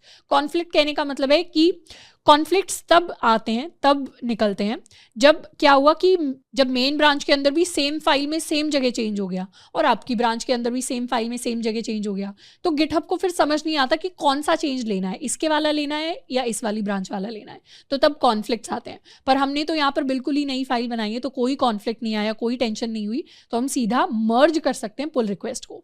Generally जब हम ग्रुप्स में काम करते हैं तो हम ही पुल रिक्वेस्ट क्रिएट करते हैं और कोई और उसे मर्ज करता है, पर यहाँ पर क्योंकि हमारी ही रेपो है तो हम ही से मर्ज कर सकते हैं। जैसे ही मर्ज करेंगे यहाँ पर हमसे पूछेगा क्या इसे मर्ज कर दे, तो मर्ज करना खुद में एक कमिट होता है। जब भी हम पीआर को मर्ज करते हैं तो ये मर्ज करना भी अपने आप में एक कमिट होता है। क्यों? क्योंकि यहाँ पर भी एक चेंज हो रहा है, कोड के अंदर कुछ चेंज हो रहा है, अगर नया कोड उसके अंदर मर्ज हो रहा है तो यहाँ पर इस कमिट का नाम हो जाएगा merge pull request 1 from this branch, और यहाँ पर इसके मैसेज आ जाएगा ऐड अ न्यू फीचर, इसको कर देंगे कन्फर्म मर्ज, एंड ये क्या हुआ, pull request successfully merged and closed, यानी पुल रिक्वेस्ट ओपन थी, ओपन करने का मतलब अभी वो चीज़ चल रही है, कंप्लीट नहीं हुई है, पर वो कंप्लीट हो गई एंड वो ऑटोमेटिकली क्लोज हो गई। अब चाहे तो क्लोज होने के बाद हम अपनी फीचर ब्रांच को डिलीट भी कर सकते हैं, क्योंकि अब फीचर ब्रांच का कोई काम नहीं है। कोड में जाएंगे और इस बार यहाँ पर आ रहा है मेन में देखेंगे तो मेन में अब जो app.js है ऐड न्यू फीचर, ये हमें दिखाई दे रही है। लास्ट कमिट क्या आ रहा है, लास्ट कमिट ये वाला कमिट हमारे पास आ रहा है। हम फीचर के अंदर जाएंगे, फीचर के अंदर भी सेम चीज़ें हमें दिखाई दे रही होंगी। तो फीचर हो गया ये एंड मेन ब्रांच हमारी ये वाली ब्रांच हो गई। अब हम चाहें तो अपनी फीचर ब्रांच को डिलीट भी कर सकते हैं। तो यहाँ पर तो क्या हुआ, मेन के अंदर app.js आ गई, सारी चीज़ें आ गई। अब अगर हम अपने लोकल सिस्टम के अंदर जाएं, यानी VS कोड के अंदर जाएं, तो यहाँ पर एक बार इसे क्लियर कर लेते हैं। हमें पता है कि हमारी app.js कहाँ पर है, हमारी app.js हमारी फीचर ब्रांच के अंदर है। तो अभी हम फीचर ब्रांच में app.js हमें दिखाई दे रही है। अब लेट्स सपोज हम गिट चेकआउट करते हैं मेन ब्रांच के अंदर। जैसे ही हम मेन ब्रांच के अंदर गिट चेकआउट करेंगे, क्या हो गया, app.js क्रॉस होकर हमें दिखाई दे रही है और यहाँ से हट गई, लेफ्ट से हट गई। मतलब मेन ब्रांच के अंदर अभी भी app.js आई नहीं है, क्योंकि हमने मर्ज कहाँ पर किया, हमने मर्ज किया गिटहब के ऊपर। और हम चेंजेस कहाँ देखना चाह रहे हैं, हम अपने लोकल सिस्टम में चेंजेस देखना चाह रहे हैं। तो गिटहब पर जो चीज़ हो गई, अब उसे वापस हम अपने लोकल सिस्टम में कैसे लेकर आएँ। तो वापस उन चेंजेस को लाने के लिए हम अपनी पुल कमांड का यूज़ करते हैं। तो अब हम सीखने वाले हैं, जैसे हमने पुश किया था, पुश से क्या होता है, लोकल से हम गिटहब के ऊपर जाते हैं, और पुल से क्या होता है, गिटहब से हम लोकल में चेंजेस लेकर आते हैं। तो किसी भी चेंज को पुल करने के लिए, यानी अपने मेन के चेंजेस को पुल करने के लिए हम लिख सकते हैं गिट पुल ओरिजिन मेन, यानी हमारा जो ओरिजिन था वहाँ से मेन ब्रांच के अंदर के सारे चेंजेस को पुल कर लो। तो जो हमारी पुल कमांड होती है उसका काम होता है to fetch and download content from a remote repository. Remote यानी जो इंटरनेट के ऊपर गिटहब वाली रेपो है, वहाँ से सारे चेंजेस को डाउनलोड करता है और इमीडिएटली अपडेट करता है हमारी लोकल रेपो को टू मैच दैट कॉन्टेंट। तो यहाँ हम कर सकते हैं गिट पुल ओरिजिन मेन, एंटर, और जैसे ही ओरिजिन से हमने चेंजेस फेच किए तो यहाँ आ रहा है एक फाइल चेंज हो गई। कौन सी फाइल, app.js। तो अब app.js हमें हमारी मेन ब्रांच के अंदर दिखाई देनी स्टार्ट हो गई है और उसके चेंजेस भी हमें दिखाई देने स्टार्ट हो गए हैं। तो ये तो हो गया बिल्कुल स्ट्रेट फॉरवर्ड चीज़ कि हमने नई फाइल ऐड कर दी, हमने नए चेंजेस ऐड कर दिए, उनको हमने पुश भी कर लिया, उनको हमने पुल भी कर लिया। पर कई बार हमारे पास कॉन्फ्लिक्ट्स आते हैं, मर्ज कॉन्फ्लिक्ट्स, जिनकी हमने पहले बात की थी। मर्ज कॉन्फ्लिक्ट्स की अगर बात करें तो मर्ज कॉन्फ्लिक्ट कहने का मतलब है an event that takes place when git is unable to automatically resolve differences in code between two commits. यानी हमारी एक ब्रांच है, उसके अंदर हमने सेम फाइल के अंदर एक जगह चेंज कर दिया और दूसरी ब्रांच के अंदर भी उसी सेम फाइल में सेम जगह हमने चेंज कर दिया, तो गिट को समझ नहीं आएगा कि कौन से वाला चेंज लेना है। तो वो क्या हो जाएगा, कॉन्फ्लिक्ट अराइज हो जाएगा। वो मर्ज करने की कोशिश करेगा पर कॉन्फ्लिक्ट आ जाएगा। तो ऐसे कॉन्फ्लिक्ट्स को हमें जाकर सॉल्व करना होता है मैन्युअली। अब अभी तो हमारे पास कई सारी सिंपल सिचुएशन थी, मर्ज कॉन्फ्लिक्ट नहीं आया, तो अब हम ऐसी सिचुएशन क्रिएट करेंगे जिसमें हमारे पास आए मर्ज कॉन्फ्लिक्ट। उसके लिए हम क्या करेंगे, सेम लाइन के अंदर सेम चेंज करेंगे। जैसे हम अभी कहाँ पर हैं, अभी हम अपनी मेन ब्रांच पर हैं। मेन ब्रांच के अंदर app.js में हम क्या करेंगे, हम लिख देंगे ऐड न्यू फीचर, और फीचर में लेट्स सपोज मेन के अंदर हमने फीचर में एक बटन ऐड किया है, तो हमने बटन ऐड कर दिया। अब इस फीचर को हम ऐड कर लेते हैं और इसे हम कमिट कर लेते हैं, commit minus add new button. तो हमने एक बटन ऐड कर दिया। अभी वैसे पूरा बटन दिखाया नहीं जा रहा, बट जनरली हम अपना पूरा का पूरा कोड लिख सकते हैं। अब स्टेटस चेक करेंगे तो स्टेटस में क्या दिखा रहा है, मेन ब्रांच दिखा रहा है 1 commit ahead of the remote branch. Main branch को दिखा रहा है कि एक कमिट एक्स्ट्रा आ गया है मेन के अंदर। अब यहाँ से चेकआउट कर लेते हैं अपनी फीचर ब्रांच पर। अपनी फीचर ब्रांच में आ जाते हैं, क्लियर कर लेते हैं इसे एंड गिट ब्रांच करते हैं। अभी हम अपनी फीचर ब्रांच में हैं। फीचर ब्रांच में तो app.js में वही दिखा रहा है ऐड न्यू फीचर। अब ऐड न्यू फीचर की जगह हम यहाँ पर ऐड करते हैं फॉर्म। फीचर में हमने एक फॉर्म ऐड कर दिया, तो फीचर वाली ब्रांच फॉर्म ऐड कर रही है, मेन वाली ब्रांच बटन ऐड कर रही है। इसमें गिट कंफ्यूज हो जाएगा कि आपको फॉर्म चाहिए या आपको बटन चाहिए। यहाँ पर हम क्या करेंगे, इस चेंज को भी ऐड कर देंगे, git commit -m add new form. Enter किया और इसका स्टेटस देख लेते हैं। ये भी अब अपनी जो गिटहब वाली से है उससे एक कमिट आगे आ गई। अब दोनों ब्रांचेस के अंदर हमने चेंज कर दिया, एक फीचर के अंदर कर दिया और एक हमने मेन के अंदर कर दिया।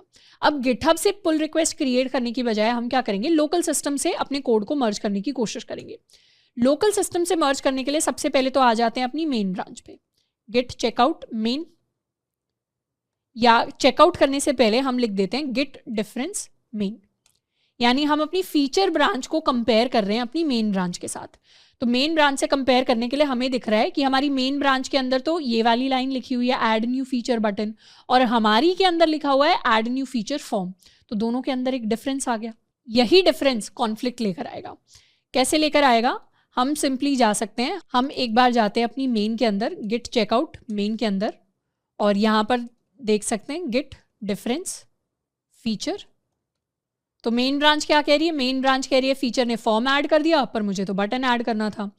अब हम दोनों को मर्ज करेंगे। तो मर्ज करने की कमांड हमने ऑलरेडी देखी थी। हम लिख सकते हैं गिट मर्ज, और हम कौन सी ब्रांच के साथ मर्ज करना चाहते हैं? हम अपनी फीचर ब्रांच के साथ मर्ज करना चाहते हैं। अभी हम कहाँ पर हैं? हम अपनी मेन ब्रांच पे हैं, और हम कर देंगे फीचर के साथ मर्ज, गिट मर्ज फीचर। जैसे ही एंटर करेंगे वैसे क्या हुआ? इस तरीके से क्या हुआ? कॉन्फ्लिक्ट्स आ गए, रिजॉल्व इन मर्ज एडिटर, इस तरीके से हमारे पास कॉन्फ्लिक्ट आ गए। और ये हाईलाइट कर रहा है VS कोड। यहाँ पर दिखा रहा है ऑटो मर्जिंग app.js, वहाँ पर ऑटो मर्ज करने से क्या हुआ? कॉन्फ्लिक्ट आ गया। और अब हमें इस कॉन्फ्लिक्ट को रिजॉल्व करना है। रिजॉल्व करना है यानी सॉल्व करना है। अब VS कोड एक बहुत अच्छा एडिटर है, तो वो आपको काफ़ी सारे ऑप्शंस ऑटोमेटिकली दे देगा।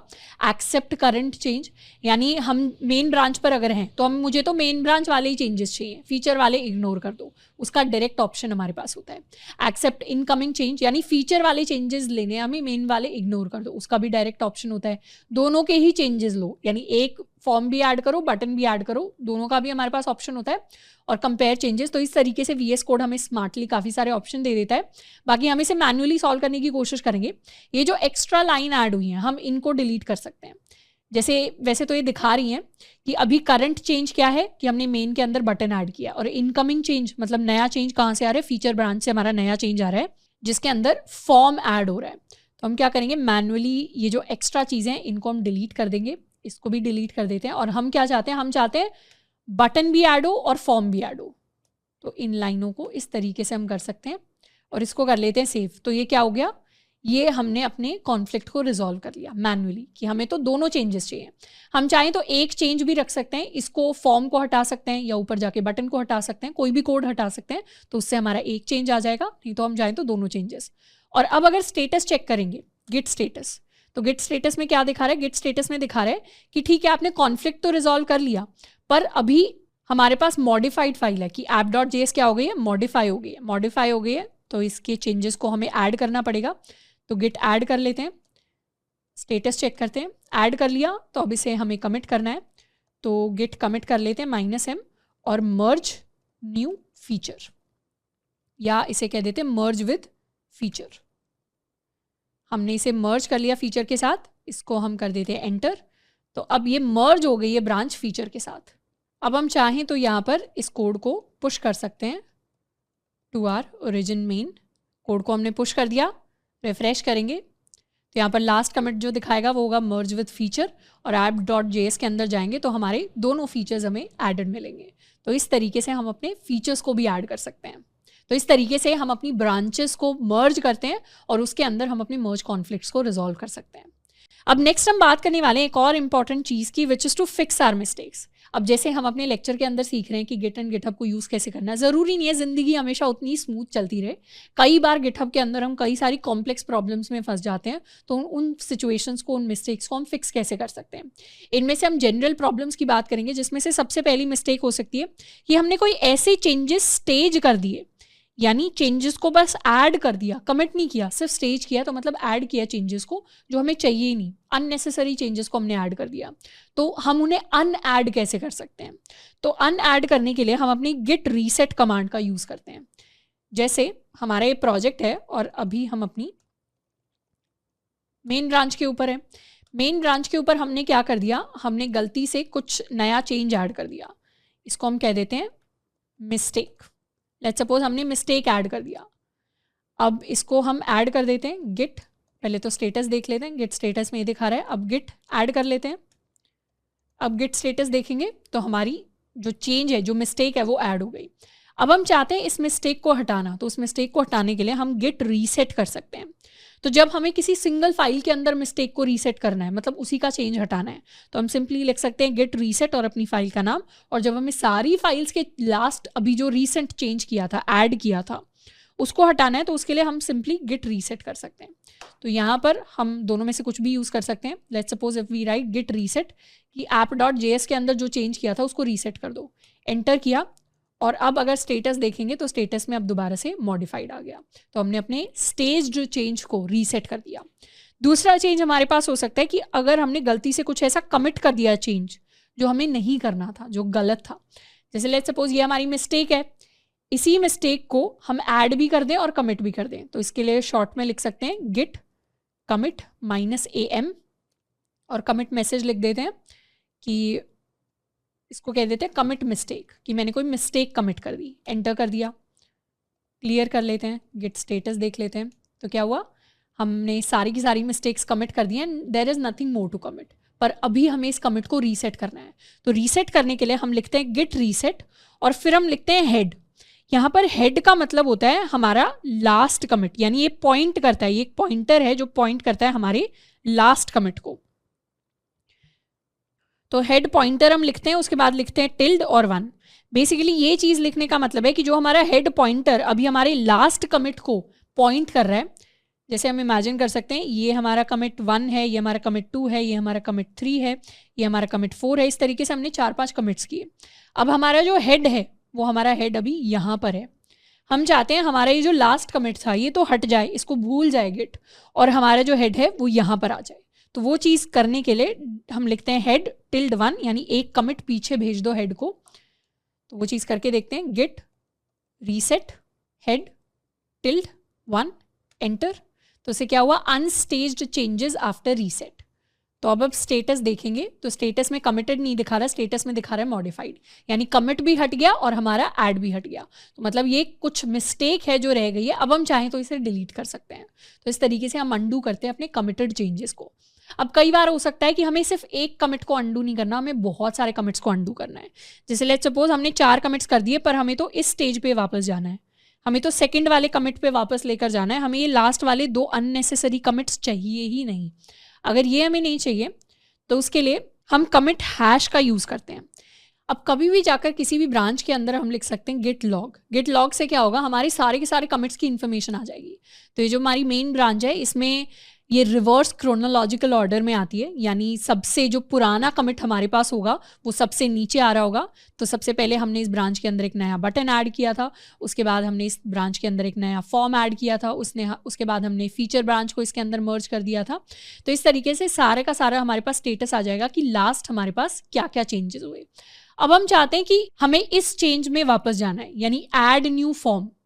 हम चाहते हैं इस सिचुएशन पे हम वापस रीसेट हो जाएं, मतलब मर्ज विद फीचर। ये मर्ज वाला कमिट हम करना ही नहीं चाहते, हमने गलती से मर्ज कर दिया था, तो हम वापस से ऐड न्यू फॉर्म वाले चेंज पर जाना चाहते हैं। तो उसके लिए हमारे पास ये जो कमिट का कोड है, हर कमिट के सामने यहाँ पर एक कोड दिखाई देगा, ये हमारा कमिट हैश होता है। इसको हम कॉपी कर सकते हैं। तो हैश को कॉपी करने के बाद यहाँ पर नीचे हम क्यू टाइप कर सकते हैं टू क्विट, इसको कर लेते हैं क्लियर, और अब हम कर सकते हैं गिट रीसेट, और यहाँ पर हम अपने हैश को पेस्ट कर देंगे, एंटर करेंगे। तो यहाँ पर क्या आ गया, अनस्टेज्ड चेंजेस आफ्टर रीसेट। मतलब ये जो एक्स्ट्रा चीज़ें हम लिखी हुई हैं वो अभी कमिट नहीं हो रखी। तो अब गिट स्टेटस चेक करेंगे तो उसमें हमें पता चलेगा कि ये जो app.js है इसके अंदर कुछ ऐसी मॉडिफिकेशंस है, कुछ ऐसे चेंजेस हैं जो एक्स्ट्रा आ गए हैं। तो ये तो हो गया कि जब हमारे जो नए चेंजेस हैं, उस कमिट के बाद वाले नए चेंजेस हैं, वो हमें साथ के साथ दिख भी रहे हैं। तो उसके लिए तो हम लिखते हैं गिट रीसेट और अपने कमिट का हैश। पर हम चाहते हैं जो एक्स्ट्रा चेंजेस आए, मतलब नंबर 2 वाले कमिट के बाद जो एक्स्ट्रा चेंजेस आए वो भी हमें ना दिखें, वो भी गायब हो जाए। तो उसके लिए हम -- हार्ड को यूज़ करते हैं। हार्ड यानी फोर्सफुली जाकर हम उन नए चेंजेस को हटा रहे हैं। तो उसके लिए हम क्या करेंगे, हम एक तो क्लियर कर लेते हैं इसे, सेम चीज़ लिखेंगे गिट रीसेट, पर साथ में इसके साथ हार्ड को यूज़ करेंगे। यहाँ पर हम लिख लेते हैं -- हार्ड और इसे कर देते हैं एंटर। तो अब क्या हुए, नए जो चेंजेस थे वो ऑटोमेटिकली VS कोड से गायब होते हुए हमें दिखाई देंगे। और अब ये दिखा रहा है head is now at this position, मतलब हमारा जो हेड पॉइंटर था वो यहाँ से हटकर अब एक नई पोजीशन पर जाकर सेट हो गया है। और ये जो नई चीज़ें थी, ये जो नए कमिट्स थे, इनको अब गिट पूरी तरह भूल चुका है। तो इस तरीके से अगर हम कोई मिस्टेक कर देते हैं तो हम उन मिस्टेक्स को फिक्स करते हैं इन गिट। अब इसके अलावा एक और कॉमन ऑप्शन होता है हमारे पास फॉर्किंग का, जिसको हम काफ़ी फ्रीक्वेंटली गिटहब के अंदर यूज़ करते हैं। अब अभी गिट से रिलेटेड काफ़ी इंपॉर्टेंट चीज़ें हमने सीख ली, अब वापस से गिटहब पे आ जाते हैं। गिटहब पे लेट सपोज किसी और ने कोई प्रोजेक्ट बनाया है, अपने प्रोजेक्ट को तो हम फॉर्क नहीं करते, पर लेट सपोज किसी और ने प्रोजेक्ट बनाया है, हम क्या कर सकते हैं, लेट सपोज हमारी जो नोड की रेपो है गिटहब के ऊपर जाकर उसे सर्च कर सकते हैं। तो ये नोड जेएस के अंदर नोड की एक रेपो है जिसको नोड मेंटेन करता है, ये रेपोजिटरी है, पर इस रेपो के अंदर मतलब नोड के अंदर चेंजेस करने की हमारे पास एक्सेस नहीं है क्योंकि हम इसका पार्ट नहीं है। तो इसके अंदर, इस रेपो के अंदर अगर हम कुछ चेंजेस करना चाहते हैं या हम कंट्रीब्यूट करना चाहते हैं, जब भी हम ओपन सोर्स कंट्रीब्यूशंस की बात करते हैं उसका बेसिक मतलब यही होता है कि किसी ने अपनी रेपो बनाई हुई है, उस रेपो के अंदर मुझे भी चेंजेस करने हैं। तो वो चेंजेस करने के लिए हम डायरेक्टली जाकर, इसे अपनी रेपो तो है नहीं, यहाँ पर ऐसा नहीं है कि हमें एडिट ऑप्शन दिखाई देगा readme.md में, हमें एडिट ऑप्शन दिखाई नहीं देगा क्योंकि इस रेपो को हमने नहीं बनाया। तो उसके लिए हम फॉर्क करते हैं रेपोज को।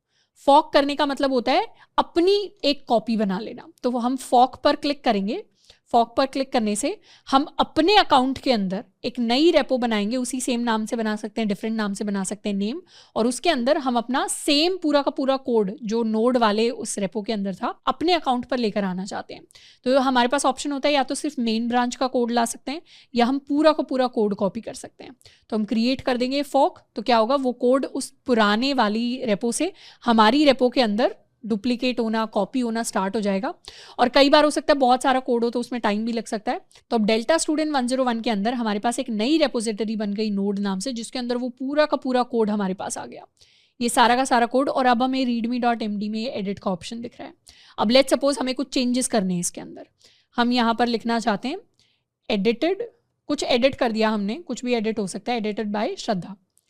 इसको हम चाहें तो अब कमिट कर सकते हैं, चेंज को कमिट कर दिया, अपडेट कर दिया रीडमी को। और कहाँ पर commit, directly to the main branch, हम चाहें तो डायरेक्टली मेन ब्रांच में कमिट कर सकते हैं या नई ब्रांच भी बनाकर उसके अंदर कमिट कर सकते हैं। तो ये हमने चेंजेस कर दिए, कमिट के अंदर आ जाते हैं। अब यहाँ readme.md में जाकर देखेंगे तो लास्ट कमिट दिखेगा update readme now, and readme.md में मुझे अपना चेंज भी दिखेगा, एडिटेड बाय श्रद्धा मुझे दिखाई दे रहा है। तो अब हम, जब हमने अपने चेंजेस कर दिए, सिर्फ रीडमी के अंदर नहीं, हम किसी भी फाइल के अंदर जाकर चेंजेस कर सकते हैं।